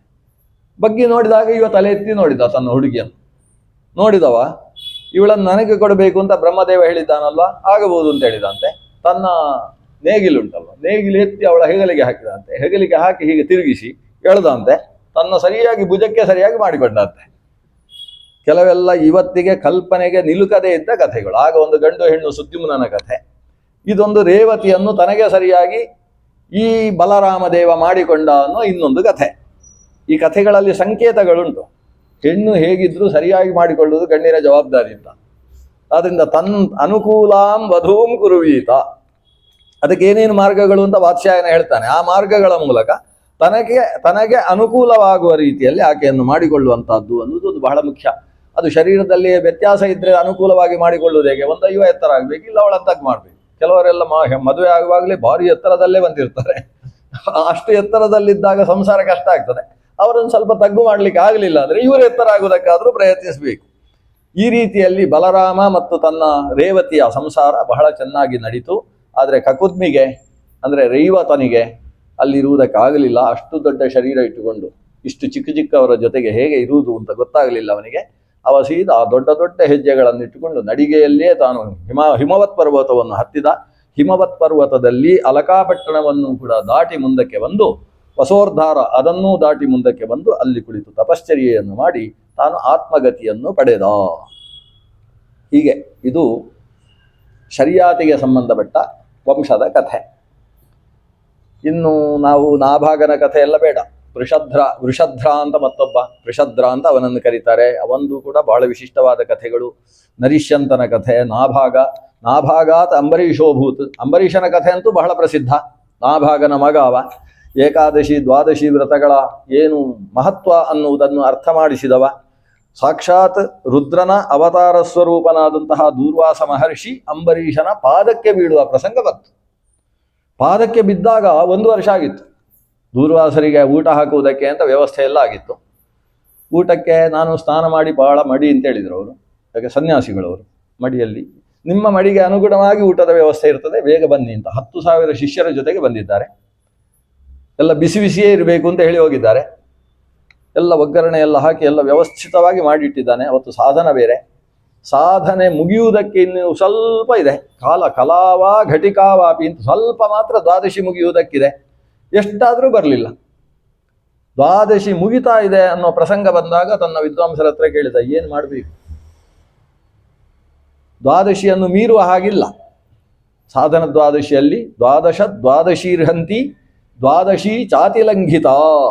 ನಾವು ಪಾರಣೆ ಮಾಡುವ ದಿವಸ ದ್ವಾದಶಿ ಸ್ವಲ್ಪವಾದರೂ ಇದೆ ಅಂತಾದರೆ ಆ ದ್ವಾದಶಿ ಮುಗಿದು ತ್ರಯೋದಶಿ ಶುರು ಆಗುವುದರ ಒಳಗೆ ನಮ್ಮ ಪಾರಣೆ ಮುಗ್ದಿರಬೇಕು. ಅಕಸ್ಮಾತ್ ದ್ವಾದಶಿ ದಾಟಿ ತ್ರಯೋದಶಿ ತಿಥಿ ಬಂದಾಗ ನಾವು ಪಾರಣೆ ಮಾಡಿದ್ವಿ ಅಂತಾದರೆ ಆವಾಗ ಈ ಹಿಂದೆ ಮಾಡಿದ್ದಂತಹ 12 ದ್ವಾದಶಿ ವ್ರತದ ಫಲ ಬಿಟ್ಟು ಹೋಗ್ತದೆ. ಏಕಾದಶಿ ವ್ರತ ಬೇರೆ, ದ್ವಾದಶಿ ವ್ರತ ಬೇರೆ. ಆದರೆ ಏಕಾದಶಿ ವ್ರತ ಮಾಡದೆ ದ್ವಾದಶಿ ವ್ರತ ಮಾಡಲಿಕ್ಕೆ ಆಗುದಿಲ್ಲ ಅಷ್ಟೇ. ಹಾಗೆ ಅಂತೇಳಿ ಏಕಾದಶಿ ಏನೋ ಸ್ವಲ್ಪ ತಗೊಳ್ಬೇಕಾದ ಪ್ರಸಂಗ ಬಂತು ಅನಾರೋಗ್ಯಾದಿ ನಿಮಿತ್ತ ಅಂತ ಅನ್ಕೊಳ್ಳಿ. ದ್ವಾದಶಿಯ ದಿವಸ ಸರಿಯಾದ ಕಾಲಕ್ಕೆ ಸರಿಯಾದ ರೀತಿ ಪಾರಣೆ ಮಾಡಿದರೆ ಅದಕ್ಕೆ ದ್ವಾದಶಿ ವ್ರತದ ಪುಣ್ಯ ಹಾಗೆ ಸಿಗ್ತದೆ. ಏಕಾದಶಿ ವ್ರತದ್ದು ಹೋದರೂ ಕೂಡ ದ್ವಾದಶಿ ವ್ರತದ ಪುಣ್ಯ ಬೇರೆ ಸಿಗ್ತದೆ. ಅದರಿಂದ ತ್ರಿದಿನ ಅಂತ 3 ಸೇರಿ ಒಂದಲ್ಲ, ಪ್ರತ್ಯೇಕವಾಗಿ 3 ವ್ರತಗಳಿಗೂ ಕೂಡ ವಿಶೇಷ ಫಲ ಇದೆ. 3 ಸೇರಿಸಿದಾಗ ಬಡ್ಡಿ ಸಹಿತ ಸಿಗ್ತದೆ ಅಷ್ಟೇ. ಈಗ ದಶಮಿ ವ್ರತ ಮಾಡಿದರೆ 1 ಫಲ ಅಂತ ಅನ್ಕೊಳ್ಳಿ, ಏಕಾದಶಿ ವ್ರತಕ್ಕೆ 10 ಫಲ ಅಂತ ಅನ್ಕೊಳ್ಳಿ, ದ್ವಾದಶಿ ವ್ರತಕ್ಕೆ 8 ಫಲ ಅಂತ ಅನ್ಕೊಳ್ಳಿ, ಒಟ್ಟು 19 ಫಲ ಸಿಗಬೇಕಲ್ವಾ. ದಶಮಿ ಮಾತ್ರ ಮಾಡಿದರೆ 1 ಫಲ, ಏಕಾದಶಿ ಮಾತ್ರ ಮಾಡಿದರೆ 10 ಫಲ, ದ್ವಾದಶಿ ಮಾತ್ರ ಮಾಡಿದರೆ 8 ಫಲ, 3 ಒಟ್ಟಿಗೆ ಮಾಡಿದರೆ 100 ಫಲ. 19 ಫಲ ಅಲ್ಲ, 3 ಒಟ್ಟಿಗೆ ಮಾಡಿದರೆ ಅದು ಬೋನಸ್ಗಳೆಲ್ಲ ಸೇರ್ತಾರೆ. ಅದಕ್ಕೆಲ್ಲ ಸೇರಿಕೊಂಡು ವಿಶಿಷ್ಟ ಫಲ ಪ್ರಾಪ್ತಿ ಆಗ್ತದೆ. ಅದರಿಂದ ತ್ರಿದಿನ ವ್ರತವನ್ನು ಜೊತೆಗೆ ಆಚರಿಸುವುದಕ್ಕೆ ವಿಶಿಷ್ಟ ಫಲ ಅಂತ ಇರುವಂತಹದ್ದು. ಆ ವ್ರತದ ಮಹತ್ವ ಎಲ್ಲಿಯ ತನಕ ಇವನು ಕೊನೆಗೆ ಅವರು ವಿಪ್ರರೆಲ್ಲ ಹೇಳಿದರು, ಏನಿಲ್ಲ 1 ಲೋಟ ನೀರು ಕೊಂಡು ಬಿಡು, ಅಥವಾ 3 ಬಾರಿ ತೀರ್ಥ ತಗೊಂಡು ಬಿಡು. 1 ಬಾರಿ ತೀರ್ಥ ತಗೊಂಡ್ರೆ ಪಾರಣೆ ಆಗುವುದಿಲ್ಲ. 3 ಬಾರಿ ತೀರ್ಥ ತಗೊಳ್ಳು, ಅಥವಾ 1 ಲೋಟ ನೀರು ಕುಡಿಯುವುದು. ತೀರ್ಥ ತಗೊಂಡು ನೀರು ಕುಡಿಯುವುದು. ನೀರು ಕುಡಿಯಿತು ಅಂತಾದರೆ ಒಂದು ವಿಶೇಷ. ನೀರು ಅನ್ನೋ ಆಹಾರದಲ್ಲಿ ವಿಶೇಷ ಏನು ಅಂತ ಹೇಳಿದ್ರೆ, ಅದನ್ನು ಕುಡಿದ್ರೆ ಊಟ ಮಾಡಿದೆಯೋ ಅಂತ ಯಾರಾದರೂ ಕೇಳಿದರೆ ಏನು ಹೇಳಬೇಕು? ಹೌದು ಅಂತ ಹೇಳಿ. ಹೌದಾ ಅಲ್ಲ ಅಂತ ಹೇಳ್ಬೇಕು. ಹೀಗೆ ಅದು ಆಹುರಭಕ್ಷಣಂ ವಿಪ್ರಾಹ ಅಶಿತಂ ನಾಶಿತಂಚಯತ್ ಅಂಬಸಾ ಕೇವಲೇನಾಥ ಕರಿಷ್ಯೆ ವ್ರತಪಾರಣಂ. ಆಹುಹು ಅಭಕ್ಷಣಂ, ಅಪು ಅಂದ್ರೆ ನೀರು, ನೀರನ್ನು ಭಕ್ಷಣ ಮಾಡಿದರೆ ಜ್ಞಾನಿಗಳು ಏನು ಹೇಳ್ತಾರೆ ಅಂದ್ರೆ ಅಶಿತಂ, ಊಟ ಮಾಡಿದ್ದು ಹೌದು ಅಂತ ಹೇಳ್ತಾರೆ. ನಾಶಿತಂಚಯತ್, ಊಟ ಮಾಡಲಿಲ್ಲ ಅಂತ ಹೇಳ್ತಾರೆ. ಅದನ್ನ ನೀರು ಮಾತ್ರ ಕುಡಿದು ಹೋಗಿ ದೇವರ ಪೂಜೆಯನ್ನು ಮಾಡುವುದಕ್ಕೆ ಅವಕಾಶ ಉಂಟು, ಆದರೆ ಕುಡಿಬಾರ್ದು. ಅನಿವಾರ್ಯ ಆದರೆ ಮಾತ್ರ ಅದು ಸ್ಥಿತಿ ಇರುವುದು. ಅದು ಊಟ ಮಾಡದೇ ಇದ್ದ ಹಾಗೂ ಹೌದು ಅಂತ. ಆದ್ರಿಂದ ಈಗ ದ್ವಾದಶಿ ಮೀರುವುದಕ್ಕೆ ಮೊದಲು ಅಭಕ್ಷಣ ಮಾಡಬೇಕಲ್ವಾ. ಅಭಕ್ಷಣ ಮಾಡಿತು, ಅಲ್ಲಿಗೆ ಊಟ ಆಯಿತು ಅಂತ ಅರ್ಥ. ಆದರೆ ಋಷಿಗಳು ಬಂದ ಮೇಲೆ ಊಟ ಮಾಡಿದವ ಬಡಿಸಬಾರ್ದು. ಈಗ ಅವರು ಬಂದಾಗ ಊಟ ಆಯ್ತಾ ಇಲ್ಲ ಅಂತ ಹೇಳಿ ನಾನು ಬಡಿಸುವುದಕ್ಕೂ ಅವಕಾಶ ಇದೆ. ಯಾಕಂದ್ರೆ ಅಶಿತಂ ನಾಶಿತಂಚಯತ್, ಇದು ಸಂಕಟದಲ್ಲಿರ್ತಕ್ಕಂಥ ವ್ಯವಸ್ಥೆ. ಆದ್ರಿಂದ ಹೀಗೆ ಮಾಡು ಅಂತ ಅವರು ಹೇಳಿದ ಕೂಡಲೇ ಇವ ಅವರ ಮುಂದೆ ತತ್ಸಾಕ್ಷಿಕವಾಗಿ ತಾನು ಕೂಡ ತಗೊಂಡ ನೀರು. ಸರಿಯಾಗಿ ದೂರ್ವಾಸರು ಬಂದರು. ಮಂತ್ರಘೋಷ 10,000 ಜನ ವೇದಘೋಷ ಮಾಡ್ತಾ ಬಂದರು. ಅಷ್ಟು ಅದನ್ನು ಕಾಯ್ತಾ ಇದ್ರು. ಅಲ್ಲಿ ಬಂದವರು ಸಿಟ್ಟು ಮಾಡಿಕೊಂಡ್ರು. ನನಗಿಂತ ಮುಂಚೆ ತಗೊಂಡ್ಯಾ, ಆಹಾರ ತಗೊಂಡಿದ್ಯಾ ಅಂತ ಸಿಟ್ಟು. ನಿಜವಾಗಿ ಏನಿದು ಸಿಟ್ಟಿಗೆ ಕಾರಣ ಏನುಂಟು? ಅವರಿಗಿಂತ ಮುಂಚೆ ಆಹಾರ ತಗೊಳ್ಳಬಾರದು ಅಂತ ಏನು ನಿಯಮ ಉಂಟು? ಆದರೆ ಅತಿಥಿಗಳಿಗೆ ಕ್ಷಣ ಹೇಳಿದ ಮೇಲೆ, ಕ್ಷಣ ಅಂದರೆ ನೀವು ಬರಬೇಕು ಅಂತ ಕ್ಷಣಿಸಿದ ಮೇಲೆ ಅವರಿಗೆ ಊಟ ಹಾಕದೇ ಇವ ತೆಗೆದುಕೊಳ್ಳುವಂಥದ್ದು ತಪ್ಪು. ಸಿಟ್ಟು ಮಾಡಿಕೊಂಡ್ರು. ಒಂದು ಕೃತ್ಯವನ್ನು ನಿರ್ಮಾಣ ಮಾಡಿದರು. ಸಾಯಿಸಿಬಿಡು ಇವನನ್ನು ಅಂತ ಹೇಳಿದರು.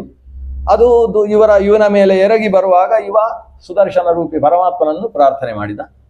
ಇವನ ರಕ್ಷಣೆಗೋಸ್ಕರ ಭಗವಂತ ಸುದರ್ಶನವನ್ನಿಟ್ಟಿದ್ದ. ಆ ಕೃತ್ಯವನ್ನು ಸಂಹಾರ ಮಾಡಿತು ಸುದರ್ಶನ ಚಕ್ರ. ದೂರ್ವಾಸರನ್ನು ಓಡಿಸಿಕೊಂಡು ಹೊರಟಿತ್ತು. ದೂರ್ವಾಸರ 10,000 ಶಿಷ್ಯರು ಎಲ್ಲಿದ್ದಾರೆ ಅಂತ ಯಾರಿಗೂ ಗೊತ್ತಿಲ್ಲ, ಅವರು ಓಡಿ ಹೋಗಿಬಿಟ್ಟಿದ್ದಾರೆ. ಈಗ ದೂರ್ವಾಸರು ಮಾತ್ರ ಚಕ್ರದ ಮುಂಭಾಗದಲ್ಲಿ ಓಡ್ತಾ ಇದ್ದಾರೆ. ತ್ರಿಲೋಕಗಳನ್ನು ಸುತ್ತಿ ತ್ರಿಮೂರ್ತಿಗಳಲ್ಲೂ ಕೂಡ, ರುದ್ರನಲ್ಲೂ ಹೋಗಿದ್ದಾನೆ, ರುದ್ರಲೋಕಕ್ಕೂ ಹೋಗಿದ್ದಾರೆ ದೂರ್ವಾಸರು. ಅಲ್ಲೂ ಎಲ್ಲ ಪ್ರಾರ್ಥನೆ ಸಲ್ಲಿಸಿ ಬ್ರಹ್ಮ ನಾರಾಯಣನೂ ಹೇಳಿದ, ನಾನು ಅಹಂ ಭಕ್ತ ಪರಾಧೀನ ಕ್ಯಸ್ವತಂತ್ರ ಇವ ಪ್ರಭೋ ಅಂತ ಹೇಳಿದ. ನಾನು ಭಕ್ತ ಪರಾಧೀನ, ಅದು ನನಗೆ ಅಪರಾಧ ಮಾಡಿದರೆ ನಾನು ಸರಿ ಮಾಡ್ತಿದ್ದೆ, ಆದರೆ ನನ್ನ ಭಕ್ತನ ವಿಷಯ ಇದು, ಆದ್ದರಿಂದ ಅಲ್ಲೇ ಹೋಗು. ಕೊನೆಗೆ ಅಲ್ಲೇ ಬಂದು ನಮಸ್ಕಾರ ಮಾಡುವಾಗ 1 ವರ್ಷ ಆಗಿತ್ತು. ಅದು ಬಂದದ್ದು ದ್ವಾದಶಿಯೇ ಬಂದದ್ದು ದೂರ್ವಾಸರು. ಅಂತೂ ದೂರ್ವಾಸರಿಗೂ ದ್ವಾದಶಿಗೂ ಏಕಾದಶಿಗೂ ಏನೋ ಸಂಬಂಧ ಇದೆ. ಅದು ಒಂದು ದ್ವಾದಶಿ ಅಂತೆ. ಈತ 1 ವರ್ಷ ಪೂರ್ತಿ ಊಟ ಮಾಡಲಿಲ್ಲ, ಬರೀ ನೀರಿನಲ್ಲೇ ಇದ್ದಾನೆ ವರ್ಷ ಪೂರ್ತಿ. ದೂರ್ವಾಸರು ಬಂದು ಅವರು ಹಸ್ತೋದಕ ತೆಗೊಳ್ಳುವಲ್ಲ ತನಕ ಊಟ ಮಾಡುವುದಿಲ್ಲ ಅಂತ ಅಂಬರೀಷ ಕೂತಿದ್ದಾನೆ. 1 ವರ್ಷ ಆದ ಮೇಲೆ ಅವರು ಬಂದಾಗ ಅವರನ್ನು ಕಾಲಿಗೆ ಬಿದ್ದವರನ್ನು ನಾಚಿಕೆಯಿಂದ ಎಬ್ಬಿಸಿ ಅವರ ಕಾಲಿಗೆ ತಾನು ಬಿದ್ದು ಸುದರ್ಶನನ್ನು ಪ್ರಾರ್ಥನೆ ಮಾಡಿ ಸುದರ್ಶನನನ್ನು ಶಾಂತಗೊಳಿಸಿ ಈಗ ಊಟ ಮಾಡಬೇಕು ತಾವು ಅಂತ ಬೇಗ ಬೇಗ ಅವಸರದಲ್ಲಿ ಸ್ನಾನ ಮಾಡಿ ಬರಬೇಕು ಅಂತ ಹೇಳಿದ್ರೆ ಬೇಡ ಬೇಡ ಬೇಡ ಅಂತೇಳಿ ಹಾಗೆ ಮಡಿ ಇಲ್ಲದೆ ಕೂತು ಊಟ ಮಾಡಿದ್ರಂತೆ ದೂರ್ವಾಸರು. ಸನ್ಯಾಸಿಗಳಿಗೆ ಭಾರಿ ಮಡಿ ಇಲ್ಲ ಅಂತ ಇದರ ಅರ್ಥ. ಹಾಗೆ ಊಟ ಮಾಡಿದರು. ಆಮೇಲೆ ಅವರ ಆಶೀರ್ವಾದವನ್ನು ಪಡೆದು ತಾನೂ ಕೂಡ ಊಟ ಮಾಡಿದಂತಹ ರಾಜ ಅಂಬರೀಷ, ಇವನು ನಾಭಾಗನ ಮಗ. ಈಗ ನೇರ ಸೂರ್ಯವಂಶಕ್ಕೆ ಬರುವ. ಸೂರ್ಯವಂಶದ ರಾಜ ಇಕ್ಷ್ವಾಕು. ಇಕ್ಷ್ವಾಕುವಿನ ಮಗ ವಿಕುಕ್ಷಿ. ವಿಕುಕ್ಷಿಗೆ ಒಂದು ಶಶಾದ ಅಂತ ಹೆಸರಾಯಿತು. ಶಶಾದ ಅಂತ ಯಾಕೆ ಹೆಸರಾಯಿತು ಅಂದರೆ ಕುಲಪುರೋಹಿತರು ವಸಿಷ್ಠರಲ್ವಾ, ಇವರು ಒಂದು ಬ್ರಾಹ್ಮಣರಿಗೆ ವಸಿಷ್ಠರನ್ನು ಮುಂದಿಟ್ಟುಕೊಂಡು ಒಂದು ಶ್ರಾದ್ದ ಮಾಡ್ತಾ ಇದ್ದಾರೆ. ಅಂದರೆ ಶ್ರಾದ್ದದ ಬ್ರಾಹ್ಮಣ ವಸಿಷ್ಠರು, ವಸಿಷ್ಠರನ್ನು ಆರಾಧನೆ ಮಾಡು. ಅದಕ್ಕೋಸ್ಕರ ಆಹಾರ ತರುವುದಕ್ಕೆ ಮಗನಾದಂತಹ ವಿಕುಕ್ಷಿಯನ್ನು ಅಪ್ಪ ಕಳಿಸಿದ್ದಾನೆ ಇಕ್ಷ್ವಾಕು. ವಿಕುಕ್ಷಿ ಕಾಡಿಗೆ ಹೋದ. ಇನ್ನು ಚಿಕ್ಕ ಹುಡುಗ, ಬರೀ 12 ವರ್ಷದ ಹುಡುಗ ವಿಕುಕ್ಷಿ. ಅವನಿಗೆ ಶ್ರಾದ್ದದ ದಿವಸ ಬೆಳಗ್ಗೆ ಏನು ಫಲಾಹಾರ ಮಾಡಿಸಲಿಲ್ಲ. ಆದ್ದರಿಂದ ಇವನು ಕಾಡಿಗೆ ಹೋಗಿ ತುಂಬ ಹಸಿವಾಗ್ತಾ ಇದೆ. ಒಂದು ಒಳ್ಳೆ ಮೊಲ ಕಾಣಿಸಿತು. ಮೊಲ ಇವನ ಪಾದದ ಹತ್ತಿರವೇ ಬಂತಂತೆ. ಹೀಗೆ ಹಿಡ್ಕೊಂಡಾಗ ಇದನ್ನು ತಿಂದರೆ ಆಗಬಹುದು ಅಂತ ಅನಿಸಿದ್ದಾನೆ. ಮೊಲವನ್ನು ಅಲ್ಲೇ ಮುಗಿಸಿ ಪೂರ್ತಿ ಒಂದು ಮೊಲದ, ನಾವು ಸೇಬು ತಿಂದ ಹಾಗೆ ಅವನಿಗೆ ಪೂರ್ತಿ ಖಾಲಿ ಮೊಲವನ್ನು ತಿಂದು ಆಮೇಲೆ ಇವರು ಏನು ಕಾಡಿನಿಂದ ಗಡ್ಡೆ ಗೆಣಸು ತರುವುದಕ್ಕೆ ಹೇಳಿದ್ರೆ ಅದನ್ನು ತಗೊಂಡು ಬಂದು ಮುಂದೆ ಇಟ್ಟರೆ ಇವರು ಹೇಳಿದರು ಇವನು ತಂದದ್ದು ಎಂಜಲು ಅಂತ ಹೇಳಿದರು. ಇದು ನನಗೆ ಆಗುವುದಿಲ್ಲ. ಅಷ್ಟರಲ್ಲಿ ಬಡಿಸಿ ಆಗಿದೆ. ಬಡಿಸಿದ್ದನ್ನು ಇವರು ತಿನ್ನಬೇಕು. ತಿಂದು ಒಂದು ತುತ್ತು ಹಾಕಿಕೊಂಡಾಗ ಹೊಟ್ಟೆಗೆ ಹೋದಾಗ ಅವರಿಗೆ ಅನಿಸಿತು, ನಿನ್ನ ಮಗ ಎಂಜಲು ಮಾಡಿ ತಂದಿದ್ದಾನೆ, ಊಟ ಮಾಡಿ ತಂದಂತಹ ಆಹಾರ ಇದು, ಆಗುವುದಿಲ್ಲ ಇದು. ಆಗ ಅಪ್ಪ ಇಕ್ಷ್ವಾಕುವಿಗೆ ಭಾರಿ ಸಿಟ್ಟು ಬಂತು. ಒಂದು ಶ್ರಾದ್ದದಲ್ಲಿ ಏನು ಮಡಿ ಇರಬೇಕು ಅಂತ ಗೊತ್ತಾಗುವುದಿಲ್ಲ ನಿನಗೆ, ತಿಂದುಕೊಂಡು ಬಂದಿದ್ದಿ ಅಂತ ಹೇಳಿ ಶಶವನ್ನು ತಿಂದವಾದ್ರಿಂದ ಶಶಾದ, ನೀನು ಶಶಾದ ಇಲ್ಲಿ ಇರಬೇಡ, ಊರು ಬಿಟ್ಟು ಹೊರಡು ಅಂತ ಕಳಿಸಿದ. ಹಾಗೆ ಶಶಾದ ಕಾಡಿಗೆ ಹೋಗಿ ತಪಸ್ಸು ಮಾಡ್ತಾ ಇದ್ದ. ಅಷ್ಟರಲ್ಲಿ ಇಕ್ಷ್ವಾಕು ತೀರಿಕೊಂಡ ಅಂತ ವಿಷಯ ಬಂದ ಕೂಡಲೇ ವಿಕುಕ್ಷಿ ಬಂದ. ಮಂತ್ರಿಗಳೆಲ್ಲ ಸೇರಿ ಅವನನ್ನು ಸಿಂಹಾಸನದಲ್ಲಿ ಕೂಡಿಸಿದರು. ಹಾಗಾಗಿ ಮುಂದಕ್ಕೆ ಶಶಾದ ರಾಜನಾದ. ಅಪ್ಪ ಇರುವಲ್ಲೇ ತನಕ ಊರಲ್ಲಿಲ್ಲದೆ ಕಾಡಿನಲ್ಲಿದ್ದು ತಪಸ್ಸಾಧನೆಯನ್ನು ಮಾಡಿ ಮತ್ತೆ ರಾಜನಾದಂತಹ ವ್ಯಕ್ತಿ ಶಶಾದ. ಅವನ ಮಗ ಕಕುಸ್ಥ.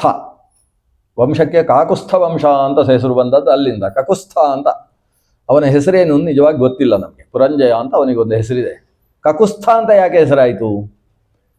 ಯಾಕಂದರೆ ಇಂದ್ರನಿಗೆ ಅಸುರರಿಂದ ತುಂಬ ತೊಂದರೆ ಆಗ್ತಾ ಇತ್ತು. ಆ ಅಸುರರನ್ನು ಗೆಲ್ಲುವುದು ಸಾಧ್ಯ ಇಲ್ಲ ಅನ್ನೋ ಸ್ಥಿತಿ ಬಂದಾಗ ಬ್ರಹ್ಮನ ಹತ್ರ ಹೋಗಿ ಕೇಳಿದರು. ಸೂರ್ಯವಂಶದ ರಾಜ ಇದ್ದಾನಲ್ಲ ಪುರಂಜಯ, ಅವನ ಹತ್ರ ಹೋಗಿ ಹೇಳು. ಅವನು ಹೇಳ್ತಾನೆ, ನಾನು ಬರ್ಬೋದು, ಆದರೆ ಅವನನ್ನು ಸಾಯಿಸಬೇಕಾದ್ರೆ ನನಗೊಂದು ವಾಹನ ಬೇಕು. ಅದು ಎತ್ತು, ರುದ್ರನ ಹಾಗೆ ಒಂದು ನಂದಿ ವಾಹನ, ಒಂದು ಎತ್ತು ವಾಹನ ಬೇಕು. ಆ ವಾಹನದ ಡುಬ್ಬ ಇದೆ ಅಲ್ವಾ ಮಧ್ಯದ್ದು, ಆ ಡುಬ್ಬದಲ್ಲಿ ಕೂತ್ಕೊಂಡು ನಾನು ಯುದ್ಧ ಮಾಡಿದರೆ ಅವನನ್ನು ಸಾಯಿಸಲಿಕ್ಕೆ ಸಾಧ್ಯ. ಆಗ ಇಂದ್ರನೇ ಎತ್ತಾಗಿ ಇಂದ್ರನ ಎತ್ತಿನ ಕಕುತ್ತಿನ ಮೇಲೆ ಇವ ಕೂತದ್ರಿಂದ ಕಕುಸ್ಥ ಅಂತ ಹೆಸರಾದದ್ದಂತೆ. ಕಕುತ್ತು ಅಂತ ಹೇಳಿದ್ರೆ ಆ ಎತ್ತಿನ ಡುಬ್ಬಕ್ಕೆ ಹೆಸರು. ಅದರಲ್ಲಿ ಕುಳಿತವ ಕಕುದಿ ತಿಷ್ಠತಿ ಇತಿ ಕಕುಸ್ಥ ಅಂತ ಅವನಿಗೆ ಹೆಸರಾಯಿತು. ಆಮೇಲೆ ಮುಂದಕ್ಕೆ ಅವನ ಕಾರಣದಿಂದ ಮಹಾಪರಾಕ್ರಮಿಯವ ಇಂದ್ರನಲ್ಲಿ ಕೊನೆಗೆ ಕ್ಷಮೆ ಕೇಳ್ತಾನೆ, ಅಸುರನನ್ನು ಸಂಹಾರ ಮಾಡ್ತಾನೆ, ಇಂದ್ರನಿಗೆ ಸಂಬಂಧಪಟ್ಟ ಮಹಾಯಾಗವನ್ನು ಕೂಡ ತಾನು ಮಾಡ್ತಾನೆ. ಅಂತಹ ಸೂರ್ಯವಂಶದ ರಾಜ ಕಕುಸ್ಥ. ಒಬ್ಬೊಬ್ಬ ರಾಜರ ಕಥೆಯೂ ಅದ್ಭುತ. ಈ ಸೂರ್ಯವಂಶ ಹೀಗೆ ಮುಂದುವರಿತಾ ಒಂದು ಕಾಲಘಟ್ಟದಲ್ಲಿ ಪೆಟ್ಟು ತಿನ್ನುವ ಪ್ರಸಂಗ ಬಂತು ಆ ವಂಶದಲ್ಲಿ. ಬಾಹು ಅಂತ ಒಬ್ಬ ರಾಜ. ಬಾಹುರಾಜನ ಕಾಲದಲ್ಲಿ ಹೈಹಯರು, ಕಾಲಕೇಯರು, ಪಲ್ಲವರು ಮಹಾಬಲಿಷ್ಠರಾದರು. ಈ ಪಲ್ಲವರು ಮತ್ತು ಕಾಲಕೇಯರು, ಹೈಹಯರು ಎಲ್ಲ ಇದ್ದಾರಲ್ಲ, ಇವರಿಗೆ ನಾಸ್ತಿಕ್ಯ ಪಂಥ, ಅಂದರೆ ವೇದವನ್ನು ಪ್ರಮಾಣ ಅಂತ ಒಪ್ಪುವುದಿಲ್ಲ. ಹೈಹಯರು ಸ್ವಲ್ಪ 2 ಥರ ಇದ್ದಾರೆ ಅವರು. ಹೈಹಯರಲ್ಲಿ ಕಾರ್ತವೀರ್ಯಾರ್ಜುನ ಅವರೆಲ್ಲ ಹೈಹಯ ವಂಶದಲ್ಲಿ ಬಂದವರು. 2 ಥರ ಇದ್ದಾರೆ. ಕಾಲಕೇಯ, ಪಲ್ಲವ ಇವರನ್ನೆಲ್ಲ ಮ್ಲೇಂಛರು ಅಂತ ಕರೀತಾರೆ. ಅಂಥ ವ್ಯಕ್ತಿತ್ವಗಳು. ಇವರೆಲ್ಲ ಸೂರ್ಯವಂಶದ ರಾಜರ ಮೇಲೆ ಆಕ್ರಮಣ ಮಾಡ್ತಾರೆ, ಬಾಹುವನ್ನು ಸೋಲಿಸ್ತಾರೆ, ಬಾಹುವನ್ನು ಊರು ಬಿಟ್ಟು ಕಳಿಸಿಬಿಡ್ತಾರೆ. ಬಾಹು ಚೆನ್ನಾಗಿ ಪೆಟ್ಟು ತಿಂದು ಇನ್ನು ಸ್ವಲ್ಪ ಕಾಡಿನಲ್ಲಿ ಕೆಲವು ಸಮಯ ಇದ್ದು ಮತ್ತೆ ಶಕ್ತಿ ಸಂಪಾದನೆ ಮಾಡಿ ಇವರನ್ನು ಹೋರಾಡಬೇಕು ಅಂತೇಳಿ ಕಾಡಿಗೆ ಓಡಿ ಹೋದ. ಕಾಡಿಗೆ ಓಡಿ ಹೋಗುವಾಗ ಇವನ ಪತ್ನಿಯೂ ಕೂಡ ಹೊಟ್ಟೆ ಹಿಡ್ಕೊಂಡು ಓಡಿಲ್ಲ, ಅವಳು ಗರ್ಭಿಣಿ. ಆದರೆ ಗರ್ಭಿಣಿಗೆ ವಿಷ ಹಾಕಿಬಿಟ್ಟಿದ್ದಾರಂತೆ. ಇವರ ವಂಶವೇ ಮುಂದಕ್ಕೆ ಉಳಿಬಾರದು ಅಂತೇಳಿ ಅವಳು ವಿಷವನ್ನು ಹೊಟ್ಟೆಯಲ್ಲಿ ಹಾಕಿಕೊಂಡು ಇನ್ನು ಇವಳು ಓಡಿದ್ರು ಎಲ್ಲಿಯಾದರೂ ಬಿದ್ದು ಸಾಯ್ತಾಳೆ, ತೊಂದರೆ ಇಲ್ಲ ಅಂತ ಬಿಟ್ಟಿದ್ದಾರೆ. ಅಷ್ಟು ಅನರ್ಥ ಮಾಡಿದ್ದಾರೆ ಕಾಲಕೇಯರು ಹೈಹೆಯರು ಎಲ್ಲ ಸೇರಿಕೊಂಡು. ಇವಳು ಸಗರನ ಜೊತೆಗೆ ಕಾಡಿಗೆ ಹೋಗಿದ್ದಾರೆ. ಕಾಡಿನಲ್ಲಿ ಒಂದು ಮರದ ತಟದಲ್ಲಿ ಕುಳಿತುಕೊಳ್ತಾ ಇರಬೇಕಾದ್ರೆ ರಾಜ ಸತ್ತೇ ಹೋದಂತೆ. ಅಷ್ಟು ಬಿಟ್ಟು ತಿಂದಿದ್ದ ಇವರಿಂದ. ರಾಜ ಸತ್ತದ್ದನ್ನು ನೋಡಿ ಇವಳಿಗೆ ಏನು ಮಾಡಬೇಕು ಅಂತ ಗೊತ್ತಾಗಲಿಲ್ಲ. ಚಿತೆಯನ್ನು ನಿರ್ಮಾಣ ಮಾಡಿದ್ಲು. ಅಷ್ಟು ಹೊತ್ತಿಗೆ ಅಲ್ಲಿ ಆಶ್ರಮ ಪದದಲ್ಲಿದ್ದಂತಹ ಋಷಿಮುನಿಗಳು ಅಲ್ಲಿ ಸ್ವಲ್ಪ ಸೇರಿದರು, ಸಹಕಾರ ಮಾಡಿದರು. ಚಿತೆಯಲ್ಲಿ ರಾಜನ ಶರೀರವನ್ನಿಟ್ಟು ತಾನು ಆ ರಾಜನ ಶರೀರದ ಪಕ್ಕದಲ್ಲಿ ಹೋಗಿ ಚಿತೆಯಲ್ಲಿ ಕೂತುಕೊಂಡ. ಅಷ್ಟು ಹೊತ್ತಿಗೆ ಋಷಿಮುನಿಗಳಲ್ಲಿ ಹಾಹಾಕಾರ ಬಂತು. ಅವರೆಲ್ಲ ತಮ್ಮ ಆಶ್ರಮದಲ್ಲಿದ್ದ ಔರ್ವ ಮಹರ್ಷಿಗೆ ಹೇಳಿ ಕಳಿಸಿದರು. ಔರ್ವ ಬಂದು ಇಳಿ ಕೆಳಗೆ ಅಂತ ಜೋರು ಮಾಡಿದ. ಚಿತೆಯನ್ನು ಏರುವುದು ಸರಿಯಲ್ಲ, ಗರ್ಭಿಣಿ ಇದ್ದಿ, ಲೋಕಕ್ಷೇಮಂಕರವಾದಂತಹ ಒಂದು ಮಗುವನ್ನು ಹೆರುವವಳಿದ್ದಿ, ಸೂರ್ಯವಂಶದ ಕುಡಿಯದು, ಅದನ್ನು ಉಳಿಸುವುದಕ್ಕೋಸ್ಕರ ಕೆಳಗಿಳಿ. ಅವರ ಆದೇಶವನ್ನು ಕೇಳಿಯೇ ಇವಳು ಅಪರಾಧೀನಳು ಅನ್ನುವ ರೀತಿಯಲ್ಲಿ ಪರಾಧೀನಳಾಗಿ ಕೆಳಗೆ ಇಳಿದ್ರು. ಅವರು ಹೇಳಿದರು, ಸಂತಾನದ ರಕ್ಷಣೆ ಅದು ತಾಯಿಯ ಕರ್ತವ್ಯ. ನೀನು ಮಾಡುವುದರಿಂದ ಭ್ರೂಣ ಹತ್ಯಾದೋಷ ಪ್ರಾಪ್ತಿಯಾಗ್ತದೆ.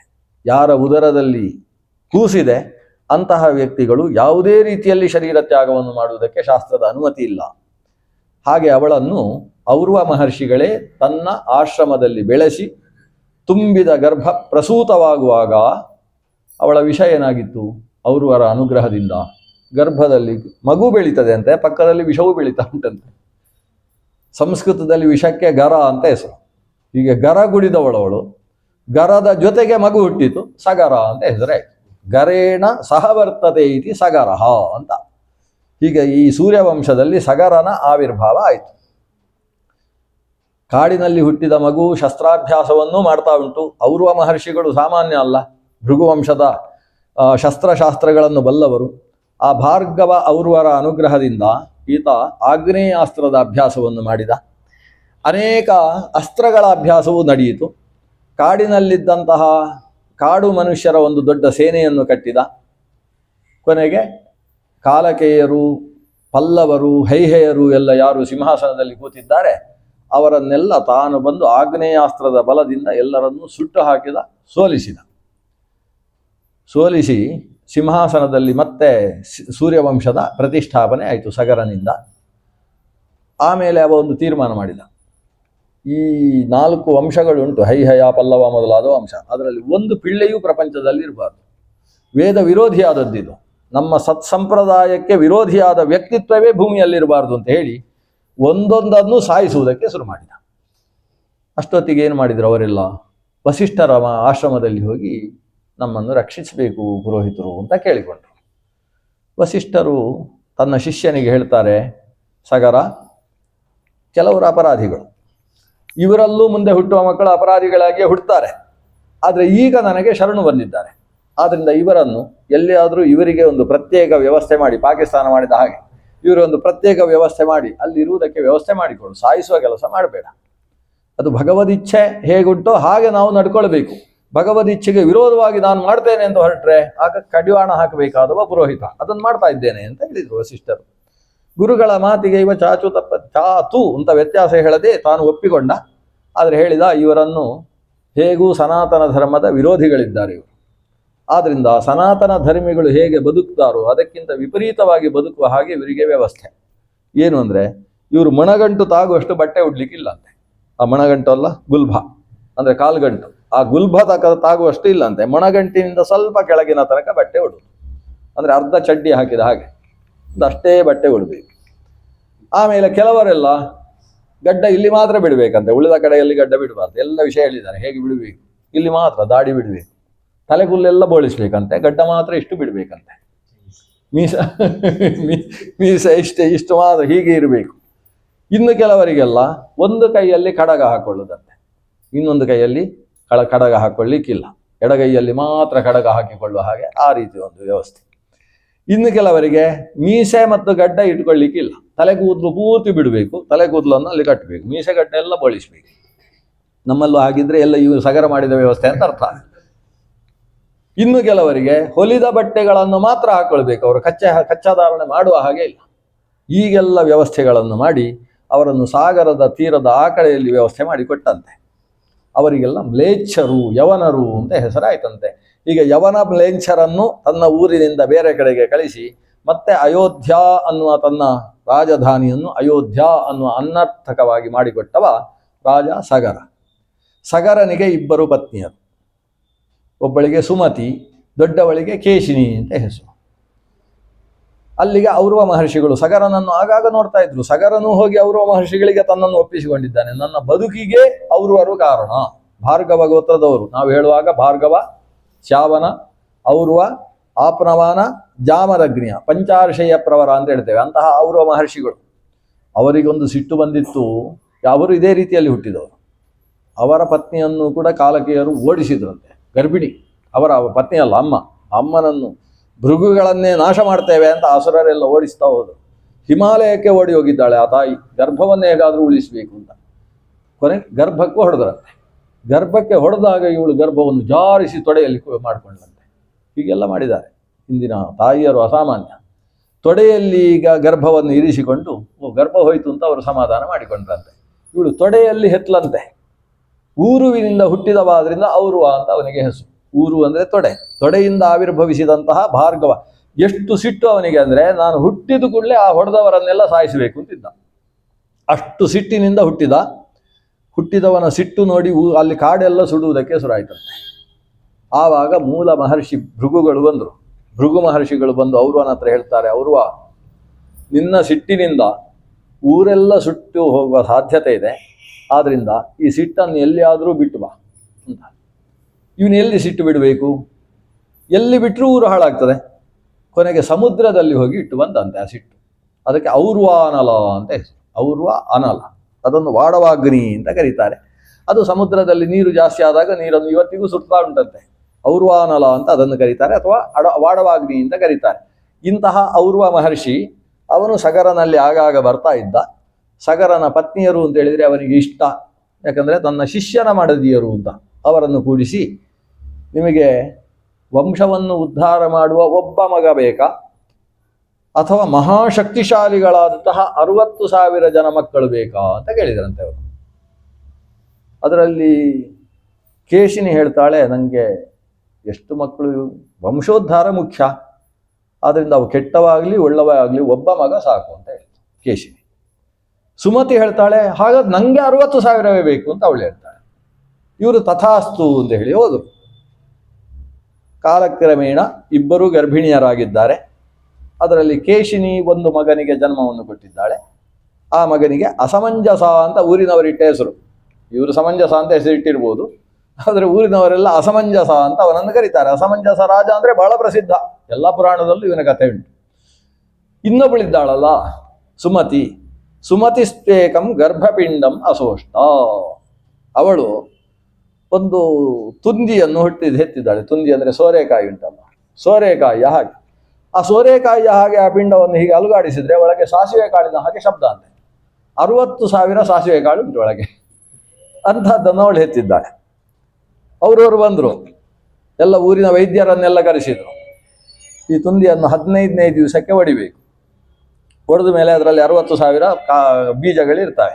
ಆ 60,000 ಬೀಜಗಳಿಗೆ 60,000 ಮಡಿಕೆ ವ್ಯವಸ್ಥೆ ಆಗಬೇಕು ಅವತ್ತಿಗೆ. ಪ್ರತಿಯೊಂದು ಮಡಿಕೆಯಲ್ಲೂ ಕೂಡ ಹಸುವಿನ ತುಪ್ಪವನ್ನೇ ಹಾಕಬೇಕು. ಎಮ್ಮೆ ತುಪ್ಪ ಹಾಕಿದರೆ ದಪ್ಪದವರು ಉಡ್ತಾರೆ, ಅದಕ್ಕೆ ಹಸುವಿನ ತುಪ್ಪವೇ ಆಗಬೇಕು. ಆ ತುಪ್ಪದಲ್ಲಿ ಇದರಲ್ಲಿ ಒಂದೊಂದು ಬೀಜಗಳನ್ನು ಇಡಬೇಕು ಅಂತ ಎಲ್ಲ ವ್ಯವಸ್ಥೆ ಮಾಡಿದರು. ಹೀಗೆ ಮುಂದೆ ದುರ್ಯೋಧನರು ಹುಟ್ಟುವುದು ಹೀಗೆ ಅಲ್ವಾ, ಇಲ್ಲ ಹಾಗೆ 60,000 ಮಡಿಕೆಗಳಲ್ಲಿ ಗೋಘೃತವನ್ನು ತುಂಬಿಸಿ ಅದಕ್ಕೆ ಭೂರ್ಜ ಪತ್ರದಿಂದ ಅದಕ್ಕೆ ಮುಚ್ಚಣಿಕೆ ಹಾಕಿ ಒಂದೊಂದರಲ್ಲೂ ಕೂಡ ತುಪ್ಪದಲ್ಲಿ ಬೀಜವನ್ನಿಟ್ಟು ಕ್ರಮೇಣ ಒಂದೇ ದಿವಸ 60,000 ಗಡಿಗೆಗಳಿಂದ 60,000 ಜನ ಮಕ್ಕಳು ಹುಟ್ಟಿದ್ದಾರೆ. ಹೀಗೆ ಅವರವರ ಸಾಮರ್ಥ್ಯ ಏನು ಅನ್ನೋದು ಇಲ್ಲಿ ಅಭಿವ್ಯಕ್ತಿ ಆಗ್ತದೆ. ಇದರಲ್ಲಿ ಮೊದಲನೇ ಹುಡುಗ ಇದ್ದಾನಲ್ಲ ಅಸಮಂಜಸ, ಅವನಿಗೆ ಸಿಕ್ಕಾಬಟ್ಟೆ ಎಡವಟ್ಟು ಮನುಷ್ಯ. ಅವನಿಗೆ ಪುಟ್ಟ ಪುಟ್ಟ ಮಕ್ಕಳನ್ನು ಕಂಡ್ರೆ ಭಾರಿ ಇಷ್ಟ. ಎಲ್ಲರನ್ನು ಹಿಡ್ಕೊಂಡು ಬರುವುದು. ನಾನು ಕೆಲವರೆಲ್ಲ ಇಲ್ಲಿ ಎಲ್ಲ ಉಪ್ಪಿನ ಗೋಣಿ ಏನೋ ಎಲ್ಲ ಮಾಡ್ತಾರಲ್ಲ, ಹಾಗೆ ಆಟ ಆಡುವುದು ಅವರ ಜೊತೆಗೆ. ಹಾಗೆ ಹಿಡ್ಕೊಂಡು ಹೋಗುವುದು, ಹೋಗಿ ಸರಯೂ ನದಿಯಲ್ಲಿ ಬಿಸಾಡು. ಒಂದು 200-250 ಜನ ಮಕ್ಕಳನ್ನು ಸರಯುಯಲ್ಲಿ ಮುಳುಗಿಸಿ ಹಾಕಿದ್ದಾನೆ ಅಸಮಂಜಸ. ಊರಲ್ಲೆಲ್ಲ ಅಸಮಂಜಸನ ಬಗ್ಗೆ ಭಾರಿ ಗಲಾಟೆ ಆಯಿತು.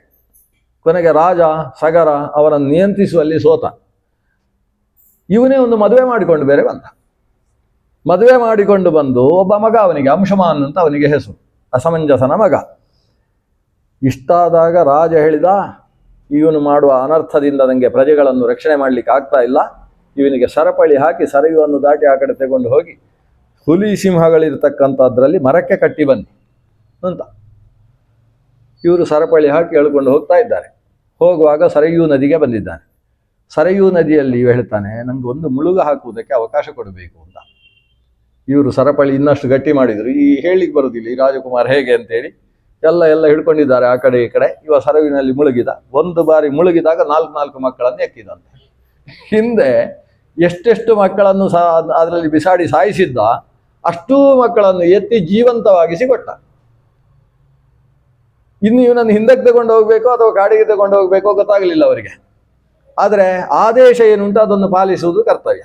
ಹಿಡ್ಕೊಂಡು ಹೋದ್ರು ಕಾಡಿಗೆ ಹೋದಾಗ, ಇನ್ನು ನಾನೇ ಹೋಗ್ತೇನೆ ನೀವು ಬಿಡಿ ಅಂತೇಳಿ ಜಾಡಿಸಿಕೊಂಡ. ಎಲ್ಲಿ ಹೋದ ಅಂತ ಗೊತ್ತಿಲ್ಲ. ಆಮೇಲೆ ಅಸಮಂಜಸ ಕಾಡಿನಲ್ಲಿ ಹೋಗಿ ಸಾಧನೆ ಮಾಡಿ ಆತ ಮೋಕ್ಷವನ್ನು ಪಡೆದ. ಹೀಗೆ ಸೂರ್ಯವಂಶದಲ್ಲಿ ಕೆಟ್ಟ ಮಕ್ಕಳು ಹುಟ್ಟುವುದಿಲ್ಲ ಅನ್ನೋದಕ್ಕೆ ಇದು ದೃಷ್ಟಾಂತ.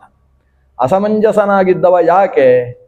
ಅವನಿಗೆ ಜನ್ಮಾಂತರದಲ್ಲಿ ನಾನು ಈಗ ದೊಡ್ಡ ಜ್ಞಾನಿ, ಅವ ಹುಟ್ಟಿದಾಗಲೇ ದೊಡ್ಡ ಜ್ಞಾನಿ, ನಾನು ಅಪ್ಪ ಅಮ್ಮನ ಜೊತೆಗೆ ಚೆನ್ನಾಗಿದ್ದರೆ ನನ್ನನ್ನು ರಾಜನನ್ನಾಗಿಸಿದರೆ ಮತ್ತೆ ಸಂಸಾರವೇ, ನಾನು ಮೋಕ್ಷ ಸಾಧನೆ ಮಾಡಲಿಕ್ಕೆ ಆಗೋದಿಲ್ಲ.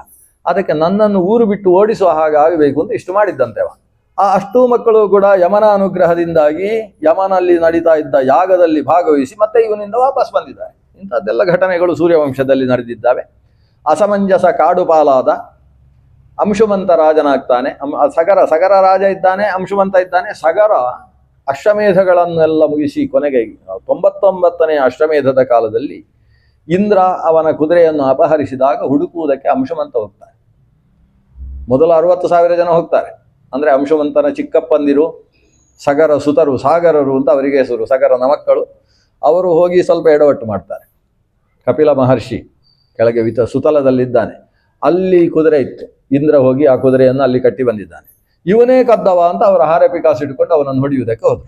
ಹಾರೆ ಪಿಕಾಸಿ ಯಾಕೆ ಕೈಯಲ್ಲಿ? ಇವರೆಲ್ಲ ಸಮುದ್ರವನ್ನು ಅಗದು ಬಂದವರು, ಸಮುದ್ರವನ್ನು ಅಗದು ಕೆಳಗೆ ಹೋದವರು. ಆದ್ದರಿಂದ ಸಗರನ ಹೆಸರಿನಲ್ಲಿ ಸಗರನ ಮಕ್ಕಳು ಸಮುದ್ರವನ್ನು ಅಗೆದು ವಿಶಾಲ ಮಾಡಿದ್ರಿಂದ ಅಲ್ಲಿಯ ತನಕ ಸಮುದ್ರವಾಗಿದ್ದಂತಹ ಆ ಕೊಳ ಅದಕ್ಕೆ ಸಾಗರ ಅಂತ ಹೆಸರಾಯ್ತಂತೆ. ಈ ಸಗರನ ಮಕ್ಕಳಿಂದಾಗಿ ಆದದ್ದಂತೆ. ಅವರು ಕೆಳಗೆ ಹೋಗಿ ಕಪಿಲನಿಂದ ಶಪ್ತರಾಗಿ ಭಸ್ಮರಾಶಿಯಾಗಿ ಬಿದ್ದಿದ್ದಾರೆ. 60,000 ಜನರ ಭಸ್ಮ ಎಷ್ಟಿರಬೇಕು? ಪರ್ವತ ಅಂತೆ, ಭಸ್ಮ ಪರ್ವತ. ಅಂಶುಮಂತ ಹುಡುಕಿ ಹೋಗಿ ಕೊಡೆಗೆ ಗರುಡನಿಂದ ಮಾಹಿತಿಯನ್ನು ಪಡೆದು ತಾನೂ ಕೂಡ ಸುತಲಕ್ಕೆ ಹೋಗಿ ಕಪಿಲನನ್ನು ಪ್ರಾರ್ಥನೆ ಮಾಡಿ ಅವರನ್ನು ಅನುಗ್ರಹ ಪಡೆದು ಕುದುರೆಯನ್ನು ಕರ್ಕೊಂಡು ಬರ್ತಾನೆ. ಆದರೆ ಈ 60,000 ಜನ ಭಸ್ಮಕ್ಕೆ ವ್ಯವಸ್ಥೆ ಆಗಬೇಕಲ್ವ, ಅದನ್ನು ಎಲ್ಲಿಯಾದರೂ ನೀರಲ್ಲಿ ಆದರೂ ಹಾಕಬೇಕಲ್ವ, ತರ್ಪಣ ಆಗಬೇಕಲ್ವ.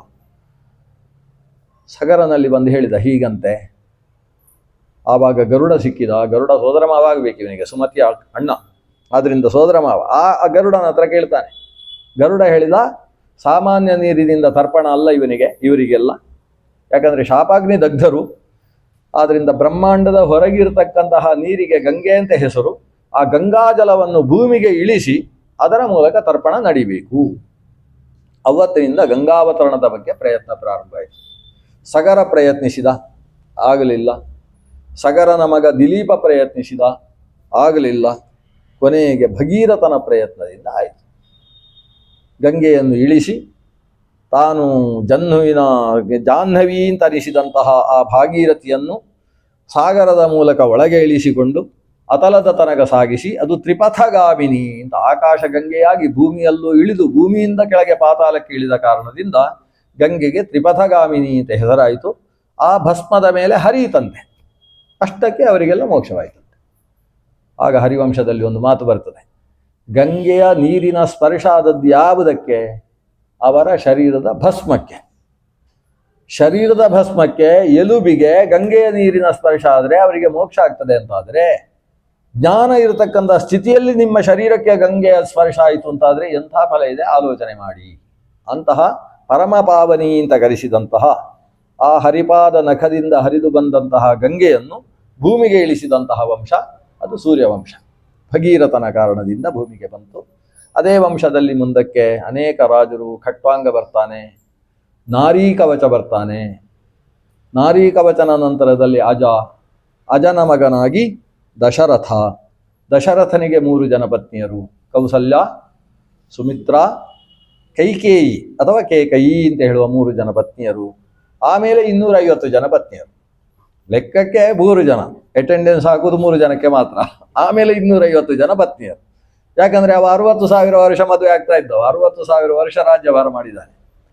ಆತನ ಮಹಿಷಿಯರು, ಪಟ್ಟ ಮಹಿಷಿಯರು ಅಂತ, ಹೇಗೆ ಕೃಷ್ಣನಿಗೆ ಪಟ್ಟ ಮಹಿಷಿಯರು 8 ಜನವೋ ಹಾಗೆ ಇವನಿಗೆ ಪಟ್ಟ ಮಹಿಷಿಯರು 3 ಜನ. ಆ ಮಹಿಷಿಯರಲ್ಲಿ ನಮ್ಮ ರೋಮಪಾದನ ಕಥೆ. ಆ ಶಾಂತ ಅಂತ ಒಬ್ಳು ಹುಡುಗಿ ಇದ್ಲು, ಶಾಂತ ಅಂತ ಒಬ್ಳು ಹುಡುಗಿ ರೋಮಪಾದನಿಗೆ ಕೊಟ್ಟು ಅದನ್ನು ದತ್ತು ಮಗಳು ಅಂತ ಆ ಕಡೆ ಕಳಿಸಿದ್ದಾನೆ ದಶರಥ. ಇತ್ತ ಕಡೆಯಿಂದ ಋಷ್ಯಶೃಂಗ, ಅನೇಕ ಕಥೆ ಇದೆ.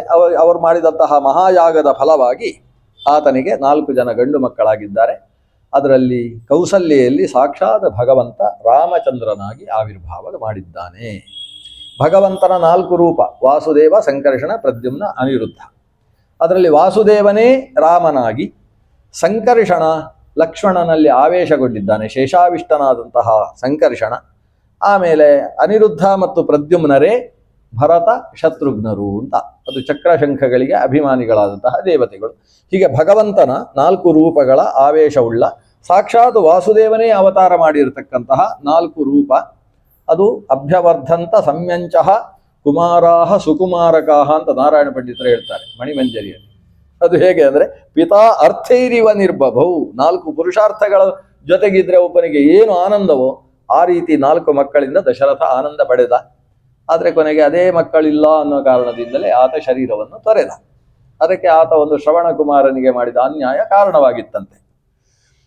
ದಶರಥ ಶ್ರವಣ ಕುಮಾರನಿಗೆ ಬಾಣ ಹೊಡೆದು ಸಾಯಿಸಿದ್ದ ಶಬ್ದವೇದಿಯ ಬಲದಿಂದ. ಮಕ್ಕಳೇ ಇರಲಿಲ್ಲ ಅವನಿಗೆ. ಆದರೆ ಸಮಾಧಾನದಲ್ಲಿದ್ದ. ಯಾಕಂದ್ರೆ ನಂಗೊಂದು ಶಾಪ ಬಂದಿದೆ, ಅದರಿಂದ ಮಕ್ಕಳಾಗ್ತಾರೆ ಅಂತ. ಅವನಿಗೆ ಶಾಪ ಏನು ಬಂದಿತ್ತು ಅಂದ್ರೆ, ನಿನಗೂ ಕೂಡ ಮಕ್ಕಳಿಲ್ಲದೆ ಇದ್ದಾಗ ಮರಣ ಆಗಲಿ ಅಂತ ಶಾಪ ಬಂದಿತ್ತು. ಮಕ್ಕಳು ಮನೆಯಲ್ಲಿ ಇಲ್ಲದೆ ಇದ್ದಾಗ ಮರಣ ಆಗಲಿ ಅಂದ್ರೆ ಮಕ್ಕಳು ಹುಟ್ಟಬೇಕಲ್ವಾ. ಶಾಪದ ಬಲದಿಂದ ನೆಮ್ಮದಿಯಲ್ಲಿದ್ದವ ದಶರಥ. ಹಾಗಾಗಿ ಅವ 60,000 ವರ್ಷ ಆದಾಗ ಒಂದು ಮದುವೆ ಆಗಿದ್ದ. ಅವಳಿಗೆ ಕೈಕೇಯಿ ಅಂತ ಹೆಸರು. ಕೊನೆಗೆ ಮದುವೆ ಆದದ್ದು. ನಿನ್ನ ಮಗನಿಗೆ ನಾನು ರಾಜ್ಯ ಕೊಡ್ತೇನೆ ಅಂತ ಕೈಕೇಯ ರಾಜನ ಹತ್ರ ಪ್ರತಿಜ್ಞೆ ಮಾಡಿ ಮದುವೆ ಆದಂತಹ ಹುಡುಗಿಯವಳು. ಆಮೇಲೆ ವರ ಬೇರೆ ಕೊಟ್ಟಿದ್ದ ಆಕೆಗೆ. ಈ ಪ್ರಕರಣ ಎಲ್ಲ ನಡೆದಿದೆ. ಕಥೆ ಏನಾಯಿತು ರಾಮಾಯಣದಲ್ಲಿ? ಅಣ್ಣನ ರಾಜ್ಯ ತಮ್ಮನಿಗೆ ಬಂತು. ಇದು ಕಿಷ್ಕಿಂಧೆಯಲ್ಲೂ ಹಾಗೆ ಆದದ್ದು, ಲಂಕೆಯಲ್ಲೂ ಆದದ್ದು ಹಾಗೆ. ಅಣ್ಣನ ರಾಜ್ಯ ತಮ್ಮನಿಗೆ ಬಂತು ಅನ್ನೋದೇ ರಾಮಾಯಣದ ಕಥೆ. ಆದರೆ ವ್ಯತ್ಯಾಸ ಏನಾಯಿತು? ಅಣ್ಣನಾದ ರಾಮನ ರಾಜ್ಯ ತಮ್ಮನಾದಂತಹ ಭರತನಿಗೆ ಬಂದಾಗ ಭರತ, ಅಣ್ಣ ನಂದಲ್ಲ ನಿಂದು, 14 ವರ್ಷ ಮುಗಿಸಿ 1 ಕ್ಷಣ ವಿಳಂಬ ಆದರೂ ನಾನು ಬೆಂಕಿಯಲ್ಲಿ ಇರ್ತೇನೆ ಅಂತ ಹೇಳಿದ್ದ. ಆ ವಾಲಿ ಸುಗ್ರೀವರ್ದು ಮಾತ್ರ ಹಾಗಲ್ಲ. ಅಣ್ಣ ಸತ್ರು ತೊಂದರೆ ಇಲ್ಲ, ನನ್ನ ಹೆಂಡತಿ ಬೇಕು, ನನ್ನ ರಾಜ್ಯ ಬೇಕು ಅಂತೇಳಿ ಸುಗ್ರೀವ ರಾಮನ ಮೂಲಕ ಸಾಯಿಸಿದ. ವಿಭೀಷಣ ಮತ್ತು ರಾವಣರದ್ದು ಕೂಡ ರಾಜ್ಯಾಕಾಂಕ್ಷೀಚ ರಾಕ್ಷಸ. ರಾವಣ ಸತ್ತರೆ ನಾನು ಸಾಯ್ತೇನೆ ಒಟ್ಟಿಗಿದ್ರೆ, ರಾಮನ ಹತ್ರ ಬಂದರೆ ನನಗೆ ರಾಜ್ಯ ಆದರೂ ಸಿಕ್ಕೀತು ಅಂತ ಬಂದಿದ್ದಾನೆ ವಿಭೀಷಣ. ಹಾಗಾಗಿ ಯಾವಾಗ ರಾವಣನನ್ನು ಕೊಂದು ಎಲ್ಲ ಬಂದರು ಪುಷ್ಪಕ ವಿಮಾನದಲ್ಲಿ, ಇವರಿದ್ದಂತಹ ನಂದಿಗ್ರಾಮಕ್ಕೆ ಬರ್ತಾರೆ. ಅಲ್ಲಿ ಬಂದಾಗ ಇವನು ಅಗ್ನಿಯಲ್ಲಿ ಪ್ರವೇಶ ಮಾಡುವುದಕ್ಕೆ ಸಿದ್ಧ ಆಗಿದ್ದಾನೆ ಭರತ. ಇನ್ನೂ ಬರಲಿಲ್ಲ ಅಣ್ಣ ಅಂತ. ಅಷ್ಟು ಹೊತ್ತಿಗೆ ಆಂಜನೇಯ ಬಂದು ಹೇಳಿದ ರಾಮ ಬರ್ತಾ ಇದ್ದಾನೆ ಅಂತ. ಓಡಿ ಬರ್ತಾನೆ ರಾಮನ ಹತ್ರ. ಇವರಿಬ್ಬರು ಆಲಿಂಗಿಸಿಕೊಂಡು ಭರತ ಹೇಳ್ತಾನೆ, ಅಣ್ಣ ಸಿಂಹಾಸನದಲ್ಲಿ ಕೂತ್ಕೊಂಡು. ಇವ ಹೇಳ್ತಾನೆ, ನೀನೇ ಸಿಂಹಾಸನದಲ್ಲಿರು, ನನಗೆ ಕಾಡೆಲ್ಲ ತುಂಬ ಇಷ್ಟ ಅಂತ ರಾಮ ಹೇಳ್ತಾ ಇದ್ದಾನೆ. ಇವರಿಬ್ಬರ ಮಾತು ಕೇಳಿ ಒಟ್ಟಿಗೆ ಬಂದಿದ್ದ ಸುಗ್ರೀವನ ಕಣ್ಣಲ್ಲಿ ಧಾರಾಗಾರ ನೀರು, ವಿಭೀಷಣನ ಕಣ್ಣು ಕೂಡ ಒದ್ದೆಯಾಗಿ ಅಳ್ತಾ ಇದ್ದಾರಂತೆ ಇಬ್ರು. ಈ ಅಣ್ಣ ತಮ್ಮಂದಿರ ಸಂಭಾಷಣೆ ಕೇಳಿಕೊಂಡು. ಅಂದ್ರೆ ಅವರಿಬ್ಬರು ಅಳ್ತಾ ಇದ್ದಾರೆ. ರಕ್ಕಸನು ಅಳ್ತಾನೆ, ಮಂಗನು ಅಳ್ತಾನೆ ಅಂತ ಹೇಳಿದ್ರೆ ಏನಾಗಿದೆ? ನಾವು ಇದ್ದೇವೆ ಅಣ್ಣ ತಮ್ಮಂದಿರು, ಇವರು ಇದ್ದಾರೆ. ಅಂದ್ರೆ ಮನುಷ್ಯರು ಅಣ್ಣ ತಮ್ಮಂದಿರು ಹೇಗಿರಬೇಕು ಅನ್ನುವುದನ್ನು ತಿಳಿಸುವುದಕ್ಕೆ ಭಗವಂತ 4 ರೂಪದಿಂದ ಆವಿರ್ಭವಿಸಿದಂತಹ ರಾಮಾಯಣದ ಕಥೆ. ಅದು ಸೂರ್ಯವಂಶದ ರಾಜರ ಕಥೆಯಲ್ಲೇ ಸೇರಿರತಕ್ಕಂಥದ್ದು. ಆಮೇಲೆ ಲವಕುಶರು ಇತ್ಯಾದಿಗಳಿಂದ ಸೂರ್ಯವಂಶವನ್ನು ಒಂದು ಹಂತಕ್ಕೆ ನಿಲ್ಲಿಸಿಕೊಳ್ಳುವ. ಈಗ ಇವತ್ತು ಚಂದ್ರವಂಶ 5 ನಿಮಿಷದಲ್ಲಿ ಉಪಸಂಹಾರ ಆಗಬೇಕು. ಚಂದ್ರವಂಶ, ಚಂದ್ರನಿಗೆ ಒಂದು ಅತ್ರಿಯ ಮಗ ಚಂದ್ರ. ಅತ್ರಿ ಅಂತ ಹೇಳಿದ್ರೆ ಕಶ್ಯಪ, ಮರೀಚಿ ಅತ್ರಿ, ಮರೀಚಿಯ ತಮ್ಮ ಅತ್ರಿ. ಅತ್ರಿ ಮಹರ್ಷಿಗೆ ಚಂದ್ರ ಅಂದರೆ ಭಾರಿ ಇಷ್ಟ ಅಂತೆ. ಸೋಮ ಅಂತ ಚಂದ್ರನಿಗೆ ಹೆಸರು. ಅವ ಈಗಾಗಲೇ ಆಕಾಶದಲ್ಲಿ ನಿಂತು ಲೋಕಕ್ಕೆ ಬೆಳಕು ಕೊಡ್ತಾ ಇದ್ದಾನೆ. ಸೋಮ ಎಲ್ಲಿಂದ ಹುಟ್ಟಿದವ?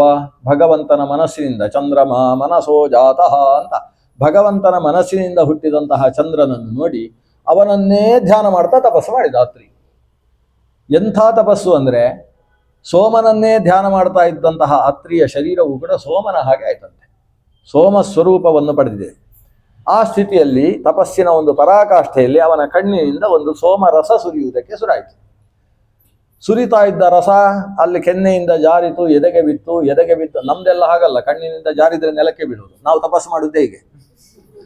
ತಪಸ್ಸು ಹಾಗೆ ನೇರವಾಗಿ ತಪಸ್ಸು ಮಾಡ್ತಾ ಇದ್ರೆ ಕಣ್ಣಿನಿಂದ ಜಾರಿದ್ದು ಎದೆಗೆ, ಎದೆಯಿಂದ ಹಾಗೆ ಜಾರಿ ನಾಭಿಯಿಂದ ತೊಡೆಗೆ ಬಿದ್ದು ನೆಲಕ್ಕೆ ಬೀಳ್ತಾ ಇದೆ. ನೆಲಕ್ಕೆ ಬೀಳ್ತಾ ಇದ್ದ ಹಾಗೆ ಚತುರ್ಮುಖ ಬ್ರಹ್ಮ ಬಂದು ಕೈ ಹಿಡ್ಕೊಂಡ. ಇವನ ಕಣ್ಣಿನಿಂದ ಸುರಿದು ಬಂದಂತಹ ರಸ, ಸೋಮರಸ ಚತುರ್ಮುಖನ ಕೈಯಲ್ಲಿ ಸೇರಿಕೊಂಡಿದೆ. ಒಂದು ಉಂಡೆ ಆಯಿತು, ಒಂದು ಮಗು ಆಯಿತು.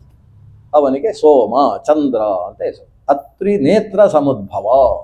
ಅತ್ರಿಯ ಕಣ್ಣಿನಿಂದ ಸೋಮರಸದ ರೂಪದಲ್ಲಿ ಆವಿರ್ಭಾವಗೊಂಡಿರತಕ್ಕಂಥವ ಚಂದ್ರ. ಚತುರ್ಮುಖ ಬ್ರಹ್ಮ ಎತ್ತಿ ಹಿಡಿದದ್ರಿಂದ ಅದರಲ್ಲಿ ಚತುರ್ಮುಖ ಬ್ರಹ್ಮನ ಆವೇಶ ಉಂಟಂತೆ. ಬ್ರಹ್ಮಣೋ ನಾವತಾರೋಸ್ತಿ ಸನ್ನಿಧಾನಂತೂ ಕೇವಲ. ಬ್ರಹ್ಮನಿಗೆ ಅವತಾರ ಇಲ್ಲ, ಸನ್ನಿಧಾನ ಅಷ್ಟೇ.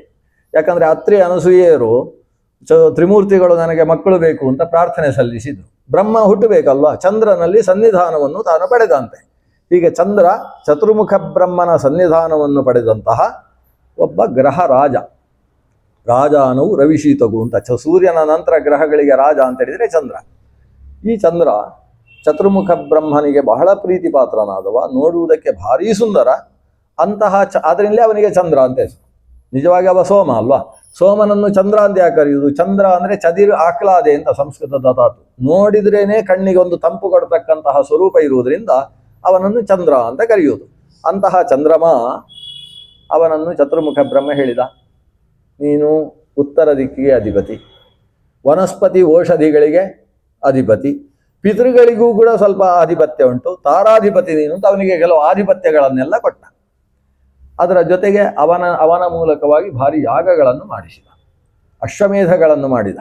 ದಶಾಶ್ವಮೇಧ ಅಂತೆ, 10 ಅಶ್ವಮೇಧಗಳನ್ನು ಚಂದ್ರ ಮಾಡಿದ್ದಾನೆ. ಅವನಿಗೊಂದು ರಥ, ಆ ರಥಕ್ಕೆ 10 ಕುದುರೆಗಳು, ದಶಾಶ್ವ ರಥ ಅಂತೆ ಅವನದ್ದು. ಆ ರಥದಲ್ಲಿ ಕೂತುಕೊಂಡು ಅವನು ಅಶ್ವಮೇಧ ಎಲ್ಲ ಮಾಡಿ ಅವನಿಗೆ ರಾಜ ಅಂತ ಹೆಸರಾಯಿತು. ರಾಜನಾಗಿ ಆತ ರಥದಲ್ಲಿ ಹೋಗ್ತಾ ಇರುವಾಗ ಒಬ್ಬಳು ಹೆಣ್ಣನ್ನು ನೋಡಿದ. ಹೆಣ್ಣು ಅಂದರೆ ಯಾರು? ತಾಯಿ, ಬೃಹಸ್ಪತಿ ಪತ್ನಿಯಾದಂತಹ ತಾರೆ.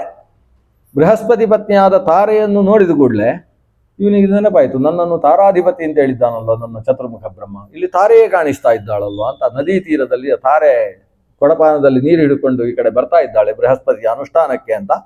ಚಂದ್ರ ಸೀದಾ ಎತ್ತಿ ರಥದಲ್ಲಿ ಗೂಡಿಸಿಕೊಂಡು ತಾರೆ ಹತ್ರ ಮಾತಾಡಿದ, ನೀವು ಪುರೋಹಿತರ ಹೆಂಡತಿ ಅಲ್ವಾ, ಏನು ಸುಖ ಉಂಟು ನಿಮ್ಗೆ? ಹೀಗೆಲ್ಲ ಮಾತಾಡ್ತಾರೆ. ನೀವು ಆ ತಪಸ್ವಿಗಳ ಪತ್ನಿಯಾಗಿ ಏನು ನೀವು ಸಾಧನೆ ಮಾಡ್ತೀರಿ, ನಮ್ಮಂಥ ರಾಜರುಗಳ ಪತ್ನಿಯಾಗಿ ಸುಖ ಚೆನ್ನಾಗಿರ್ಬೋದು ಅಂತ ಹೀಗೆಲ್ಲ ಮಾತಾಡ್ತಾನೆ ಚಂದ್ರ. ಇವಳು, ನಾನು ನಿನ್ನ ತಾಯಿ, ಗುರು ಪತ್ನಿ, ಗುರುಗಳ ಪತ್ನಿಯಾದಂತಹ ನನ್ನಲ್ಲಿ ಇಂತಹ ಮಾತುಗಳು ನಿನ್ನ ಅಧಪಾದಕ್ಕೆ ಹೇತುವಾಗ್ತದೆ. ಈಗ ಚತುರ್ಮುಖ ಬ್ರಹ್ಮ ಮಾಡಿಸಿದ ಯಾಗದಿಂದ ಎಷ್ಟು ಎತ್ತರಕ್ಕೆ ಏರಿದ್ಯೋ ಅವು ಈಗಾಗಲೇ ಭಸ್ಮವಾಗಿದ್ದಾವೆ, ಇನ್ನೂ ಅಪಚಾರ ಮಾಡಬೇಡ ಅಂತ ಬೈತಾ ಇದ್ದಾಳೆ. ಇವನು ಕೇಳುವುದಿಲ್ಲ. ರಥದಲ್ಲಿ ಕೂಡಿಸಿಕೊಂಡು ಹೋದದ್ದೇ. ತಾರೆ ಗರ್ಭಿಣಿಯಾಗಿ ಒಂದು ಮಗುವಿಗೆ ಜನ್ಮ ಕೊಟ್ಟಿದ್ದಾಳೆ. ಆ ಮಗು ಯಾರದ್ದು ಅಂತ ಪ್ರಶ್ನೆ ಬಂತು. ಇದರ ಮಧ್ಯದಲ್ಲಿ ಸಿಕ್ಕಾಪಟ್ಟೆ ಗಲಾಟೆಗಳಾಗಿದ್ದಾವೆ. ಬೃಹಸ್ಪತಿ ಪತ್ನಿ ಅಲ್ಲಿ ಹೋಗಿದೆ ಅಂದರೆ ಇಂದ್ರನಿಗೆ ಸುದ್ದಿ ಬಂದು, ಇಂದ್ರ ಗಲಾಟೆ ಮಾಡಿ ಚಂದ್ರನ ಜೊತೆಗೆ ಯುದ್ಧಕ್ಕೆ ಬಂದಾಗ ಶುಕ್ರಾಚಾರ್ಯರ ಹತ್ರ ಚಂದ್ರ ಹೋಗಿ ಕೇಳಿಕೊಂಡು ಏನೇನೋ ದೊಡ್ಡ ತಾರಕಾಮಯ ಯುದ್ಧ ಅಂತ ಹೆಸರು ಅದಕ್ಕೆ. 1000 ವರ್ಷ ನಡೆದ ಯುದ್ಧ ಅದು. ಅಷ್ಟು ದೀರ್ಘಕಾಲಿಕ ಯುದ್ಧ ಆದಮೇಲೆ ಚತುರ್ಮುಖ ಬ್ರಹ್ಮನೇ ಬಂದು ಯುದ್ಧ ನಿಲ್ಲಿಸಿದ. ಚಂದ್ರ ಸಾಕು ಗಲಾಟೆ ಮಾಡಿದ್ದು, ಎಷ್ಟಾಗಬೇಕೋ ಅಷ್ಟಾಯಿತು, ಈಗ ನಿಲ್ಲಿಸು ಅಂತ ಹೇಳಿ ಪತ್ನಿಯನ್ನು ಬಿಟ್ಟುಕೊಡುವ ಹಾಗೆ ಬ್ರಹ್ಮನೇ ಹೇಳಿದ. ಆವಾಗ ಹುಟ್ಟಿದ ಮಗು ಬುಧ. ಯಾರಿಗೆ ಸೇರಬೇಕು ಅಂತ ಪ್ರಶ್ನೆ ಬಂತು. ಪ್ರಶ್ನೆ ಬಂದಾಗ ಆ ಮಗುವೇ ಹೇಳಿತು, ಅಮ್ಮ ಯಾಕೆ ಸುಮ್ಮನಿದ್ದಿ, ನಾನು ಚಂದ್ರನಿಗೆ ಸೇರಿದವಲ್ವಾ ಅಂತ ಆ ಮಗು ಹೇಳಿತು. ಮಗು ಹೇಳಿದ್ದಕ್ಕೆ ಅದಕ್ಕೆ ಬುಧ ಅಂತ ಹೆಸರಾಯ್ತಂತೆ. ಅಷ್ಟೇ, ಹುಟ್ಟಿದ ಮಗುವಿಗೆ ಅಷ್ಟೆಲ್ಲ ಬುದ್ಧಿ ಉಂಟಲ್ವ, ಅದಕ್ಕೆ ಬುಧ ಅಂತ ಆ ಮಗುವಿಗೆ ಹೆಸರಂತೆ. ಹಾಗೆ ಇದೆಲ್ಲ ಒಂದು ದೇವಗುಹ್ಯ. ಏನು ಅಂತ ಮನುಷ್ಯ ಕರ್ಮದಲ್ಲಿ ಅದನ್ನು ಏನು ಶಾಸ್ತ್ರದಲ್ಲಿ ಏನು ಹೇಳ್ತಾರೆ ಅಂತ ಹೇಳಿದರೆ, ಅನುಷ್ಠಿತಂಚ ಯದ್ದೇವೈಹಿ ಋಷಿಭಿರ್ ಯದನುಷ್ಠಿತಂ ನಾನುಷ್ಠೇಯಂ ಮನುಷ್ಯೈಸ್ತು ಉಕ್ತಂ ಕರ್ಮ ಸಮಾಚರೇತ್. ಋಷಿಗಳು ದೇವತೆಗಳು ಅವರಲ್ಲಿ ಏನು ಅನುಷ್ಠಾನ ನಡೆದಿದೆ ಅದು ಗ್ರಹಗೋಲಕ್ಕೆ ಸಂಬಂಧಪಟ್ಟಂತಹ ವಿಷಯ, ಕೇವಲ ವ್ಯಕ್ತಿತ್ವಕ್ಕೆ ಸಂಬಂಧಪಟ್ಟ ವಿಷಯ ಅಲ್ಲ. ಶುಕ್ರ ಅಂತ ಹೇಳಿದ್ರೆ ಏನು, ಚಂದ್ರ ಅಂತ ಹೇಳಿದ್ರೆ ಏನು, ಬುಧ ಅಂತ ಹೇಳಿದ್ರೆ ಏನು, ಎಲ್ಲ ಗೋಲಕ್ಕೆ ಸಂಬಂಧಪಟ್ಟ ವಿಷಯಗಳು. ಅದರಲ್ಲಿ ಯಾವುದಕ್ಕೆ ಯಾವುದು ಯಾವಾಗ ತಾಗಿಕೊಂಡು ಯಾವುದು ಹುಟ್ಟಿತು ಅಂತಕ್ಕಂಥದ್ದು ಸ್ಪಷ್ಟ ಇಲ್ಲ. ಅಲ್ಲಿ ಏನು ನಡೆದಿದೆ ಅದನ್ನು ಇದು ಹೇಳುತ್ತೆ ಅಷ್ಟೇ. ಚಂದ್ರ ಮತ್ತು ಬೃಹಸ್ಪತಿ ಗ್ರಹ, ಬೃಹಸ್ಪತಿ ಗ್ರಹದ ಉಪಗ್ರಹಕ್ಕೆ ತಾರೆ, ಆ ತಾರೆಗೂ ಈ ಚಂದ್ರನಿಗೂ ಒಂದು ಘರ್ಷಣೆಯಾಗಿ ಅಲ್ಲಿ ಹುಟ್ಟಿದ್ದು ಒಂದು ಹೊಸ ಗ್ರಹ ಬುಧ, ಅದಕ್ಕೆ ಸಂಬಂಧಪಟ್ಟ ವಿಷಯವನ್ನು ಅದು ಹೇಳಿದೆ. ಆದ್ರಿಂದ ಅದನ್ನು ಲೋಕದಲ್ಲಿ ಗುರುಪತ್ನಿ ಗಮನ ಮಾಡಿದವ ಚಂದ್ರ ಹೀಗೆಲ್ಲ ನಿರೂಪಣೆ ಮಾಡುವುದಕ್ಕೆ ಅವಕಾಶ ಇಲ್ಲ. ದೇವತಾ ಗುಹ್ಯಗಳು ಈ ರೀತಿಯಲ್ಲಿ ಚಂದ್ರ ಬೆಳೆದಿದ್ದಾನೆ. ಚಂದ್ರನ ಮಗನಾಗಿ ಬುಧ ಆವಿರ್ಭವಿಸಿದ. ಬುಧನಿಗೆ ಈಗಾಗಲೇ ಒಂದು ಮಗು ಹುಟ್ಟಿದ ಕಥೆ ಆಗ ಕೇಳಿದ್ದೇವೆ ನಾವು. ಯಾರು? ಸೂರ್ಯವಂಶದ ಇಳೆ, ವೈವಸ್ವತ ಮನುವಿನ ಮಗಳು ಇಳೆಯ ಜೊತೆಗೆ ಪುರೂರವಸ್ಸು ಆವಿರ್ಭವಿಸಿದ್ದಾನೆ. ಪುರೂರವಸ್ಸಿಗೆ ಆಯು, ಶ್ರುತಾಯು, ದೃಢಾಯು ಮೊದಲಾದಂತಹ ಮಕ್ಕಳು. ಆಯುಷ್ಯಿಗೆ ನಹುಷ ಮಗನಾಗಿ ಆವಿರ್ಭವಿಸಿದ. ನಹುಷನಿಗೆ ಯತಿ, ಯಯಾತಿ ಮೊದಲಾದ 7 ಜನ ಮಕ್ಕಳು. ಅದರಲ್ಲಿ ಯತಿ ಕಾಡಿಗೆ ಹೋಗಿ ತಾನು ಸನ್ಯಾಸಿಯಾದ, ಹಾಗಾಗಿ ಅವತ್ತಿಂದ ಸನ್ಯಾಸಿಗಳಿಗೆ ಯತಿ ಅಂತ ಹೆಸರಾಯಿತು. ಯತಿ ಸನ್ಯಾಸಿಯಾದ. ಎರಡನೆಯವನಾದಂತಹ ಯಯಾತಿ ಸಿಂಹಾಸನದಲ್ಲಿ ಕೂತಿದ್ದಾನೆ. ಆ ಯಯಾತಿಗೆ 2 ಮದುವೆಯಾಯಿತು. ಒಂದು ಶುಕ್ರಾಚಾರ್ಯರ ಮಗಳಾದಂತಹ ದೇವಯಾನಿ ಮೊದಲು ಮದುವೆಯಾದದ್ದು. ಆಮೇಲೆ ವೃಷಪರ್ವರಾಜನ ಮಗಳಾದಂತಹ ಶರ್ಮಿಷ್ಠೆಯ ಜೊತೆಗೆ 2ನೇ ವಿವಾಹವಾಯಿತು. ಅದು ಗಾಂಧರ್ವ ವಿವಾಹ ನಡೆದದ್ದು. ಅದರ ಫಲವಾಗಿ ಆತನಿಗೆ 5 ಜನ ಮಕ್ಕಳು. ದೇವಯಾನಿಯಲ್ಲಿ 2, ಶರ್ಮಿಷ್ಠೆಯಲ್ಲಿ 3, ಎಡವಟ್ಟು ಮದುವೆಯಲ್ಲಿ 3 ಮಕ್ಕಳು. ಅದ್ರಲ್ಲಿ ದೇವಯಾನಿ ಯದುಂಚ ತುರ್ವಸುಂರಾಜ ದೇವಯಾನ್ಯಾಂ ಅಜಿ ಜನತ್. ಯದು ಮತ್ತು ತುರ್ವಸು ಅಂತೇಳಿ ದೇವಯಾನಿಯಲ್ಲಿ 2 ಮಕ್ಕಳು. ದೃಕ್ಯು, ಅನು, ಪೂರು ಅಂತ 3 ಜನ ಋಗ್ವೇದದಲ್ಲಿ ಪ್ರತಿಪಾದ್ಯರಾದ ವ್ಯಕ್ತಿಗಳು. ಅವರು 3 ಜನ ಶರ್ಮಿಷ್ಠೆಯಲ್ಲಿ ಆವಿರ್ಭೂತರಾದಂತಹ ಮಕ್ಕಳು. ಯಯಾತಿ ತಾನು ರಾಜ್ಯ ಬಿಟ್ಟು ಹೊರಡುವಾಗ ಸಿಂಹಾಸನದಲ್ಲಿ ಕೂಡಿಸಿದ್ಯಾರನ್ನು? ಯದುವನ್ನು. ಯದುವಂಶದಲ್ಲಿ ಮುಂದೆ ಕೃಷ್ಣ ಆವಿರ್ಭವಿಸ್ತಾನೆ ಅಂತೇಳಿ ತನ್ನ ಮಗ ಶರ್ಮಿಷ್ಠೆಯಲ್ಲಿ ಆವಿರ್ಭೂತನಾಗಿದ್ದಂತಹ ಯದುವನ್ನು ಸಿಂಹಾಸನದಲ್ಲಿ ಕೂಡಿಸ್ತಾನೆ. ಅಣ್ಣಂದಿರನ್ನೆಲ್ಲ ಬಿಟ್ಟು ಕೊನೇ ತಮ್ಮನನ್ನು ಸಿಂಹಾಸನದಲ್ಲಿ ಯದುವನ್ನು ಕೂಡಿಸಬೇಕಿತ್ತು.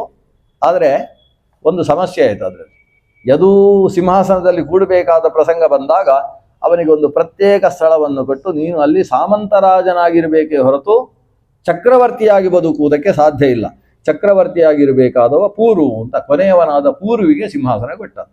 ಈಗ ದೇವಯಾನಿಯಲ್ಲಿ ಆವಿರ್ಭವಿಸಿದಂತಹ ಯದುವಿಗೆ ಸಿಂಹಾಸನ ತಪ್ಪಿ ಹೋಗುವುದಕ್ಕೆ ಕಾರಣ ಏನು ಅಂತೇಳಿದರೆ, ಒಂದು ಸಲ ಇವನಿಗೆ ಮುಪ್ಪು ಬಂದಿತ್ತು. ಶುಕ್ರಾಚಾರ್ಯರ ಶಾಪದಿಂದ ಯಯಾತಿಗೆ ಮುಪ್ಪು ಬಂದಿತ್ತು. ತನ್ನ ಮುಪ್ಪನ್ನು ಮಕ್ಕಳಿಗೆ ಕೊಟ್ಟು ವಿನಿಮಯ ಮಾಡಿಕೊಳ್ಬಹುದು ಅಂತ ಒಂದು ಉಶಾಪ ಬೇರೆ ಬಂದಿತ್ತು. ಆದ್ರಿಂದ ಇವ ಹೋಗಿ ಯದುವಿನ ಹತ್ರ ಕೇಳಿದ, ನನ್ನ ಜರೆಯನ್ನು ಸ್ವೀಕಾರ ಮಾಡಿ ನಿನ್ನ ಯೌವನ ಕೊಡು, ಆಮೇಲೆ ಮತ್ತೆ ನಿನ್ನ ಯೌವನ ಹಿಂದಕ್ಕೆ ಕೊಡ್ತೇನೆ ಅಂತ. ಇವ ಹೇಳ್ತಾನೆ, ಇವ ದೊಡ್ಡ ಉಪದೇಶ ಮಾಡ್ತಾನೆ, ವೈರಾಗ್ಯದ ಬಗ್ಗೆ ಉಪದೇಶ ಮಾಡ್ತಾನೆ. ತಂದೆ ಹೇಳಿದ್ದನ್ನು ಮಕ್ಕಳೆಲ್ಲ ಕೇಳಬೇಕು, ಆದರೆ ತಂದೆಗೆ ಮಾರಕವಾಗುವ ವಿಷಯಗಳನ್ನು ಮಕ್ಕಳು ಕೇಳಬಾರ್ದು. ಈಗ ನಾನು ನಿಮಗೆ ನನ್ನ ಯೌವನ ಕೊಟ್ಟೆ ಅಂದರೆ ಅದರ ಪರಿಣಾಮ ಏನು? ನೀವು ಇನ್ನಷ್ಟು ಸಂಸಾರದಲ್ಲಿ ಬಿದ್ದು ಹಾಳಾಗ್ತೀರಿ. ಅದಕ್ಕಿಂತ ಈ ಮುಪ್ಪು ಬಂದದ್ರಿಂದ ನೀವು ಸಾಧನೆ ಮಾಡಿಕೊಂಡು ಶ್ರೇಯಸ್ಸನ್ನಾದರೂ ಪಡಿಬಹುದಲ್ವ ಅಂತ ಹೀಗೆಲ್ಲ ಉಪದೇಶ ಮಾಡಿದ. ಸಿಟ್ಟು ಬಂತು, ನಿನಗೆ ಚಕ್ರವರ್ತಿ ಸಿಂಹಾಸನ ನಿನಗಿಲ್ಲ ಅಂತ ಹೇಳಿದ. ಹೀಗೆ ಉಳಿದವರಿಗೆಲ್ಲ ಹಾಗೇ ಶಾಪ ಕೊಟ್ಟು ತನ್ನ ಕೊನೆಯ ಮಗನಾದಂತಹ ಪೂರು ಯಾವಾಗ ಅದನ್ನು ಬಹಳ ಖುಷಿಯಿಂದ ಸ್ವೀಕಾರ ಮಾಡಿದ. ಹಾಗಾಗಿ ಪೌರವ ವಂಶ, ಪೂರ್ವಿನ ವಂಶ ಮುಂದೆ ಸಿಂಹಾಸನದಲ್ಲಿ ಬಂತು. ಆ ಪೂರ್ವವಂಶದಲ್ಲಿ ಮುಂದಕ್ಕೆ ದೇವಾಪಿಯ ತಮ್ಮನಾದ ಶಂತ ದೇವಾಪಿಯ ಮಗ ಶಂತನು, ಬಾಹ್ಲಿಕ, ಶಂತನು ಮೊದಲಾದಂತಹ ಮಕ್ಕಳು. ಶಂತನುವಿನ ಮಗನಾಗಿ ಭೀಷ್ಮ ಮತ್ತು ಚಿತ್ರಾಂಗದ ವಿಚಿತ್ರವೀರ್ಯರು. ಚಿತ್ರಾಂಗದ ವಿಚಿತ್ರವೀರ್ಯರ ಪತ್ನಿಯರಲ್ಲಿ ವೇದವ್ಯಾಸರ ಅನುಗ್ರಹ ಬಲದಿಂದ ಧೃತರಾಷ್ಟ್ರ, ಪಾಂಡು ಮತ್ತು ವಿದುರರ ಆವಿರ್ಭಾವ. ಪಾಂಡುವಿನಲ್ಲಿ ಅರ್ಜುನ, ಅರ್ಜುನನಿಗೆ ಅಭಿಮನ್ಯು, ಅಭಿಮನ್ಯುವಿಗೆ ನೀನು ಅಂತ ಕಥೆ. ಹೀಗೆ ನೀನು ಅಂದರೆ ಪರೀಕ್ಷಿತ ಕೇಳ್ತಾ ಇದ್ದಾನೆ ಅಂತ. ಹೀಗೆ ಅಭಿಮನ್ಯುವಿನಿಂದ ಪರೀಕ್ಷಿತನಿಂದ ಜನಮೇಜಯ, ಇಲ್ಲಿ ಜನಮೇಜಯ ಕೇಳುವವ, ಅಲ್ಲಿಗೆ ಪರೀಕ್ಷಿತನಿಂದ ನೀನು ಅಂತ ಇಲ್ಲಿಗೆ ಕಥೆ ನಿಲ್ಲಿಸ್ತಾರೆ. ಹೀಗೆ ಈ ಪೂರ್ವಂಶ ಹೀಗೆ ಬೆಳೆದುಕೊಂಡು ಬಂತು. ಅತ್ತ ಯದುವಂಶದ ಕಥೆ ಏನು? ಯದುವಂಶದಲ್ಲಿ ಸಾಕ್ಷಾತ್ ಭಗವಂತ ಶ್ರೀಕೃಷ್ಣನೇ ಅವತರಿಸಿದ್ದಾನೆ ಅನ್ನುವ ಕಥೆ. ಅದನ್ನು ನಾಳೆ ಮತ್ತೆ ಸೇರಿದಾಗ ಅವಲೋಕನ ಮಾಡೋಣ. ಶ್ರೀಕೃಷ್ಣಾರ್ಪಣಮಸ್ತು.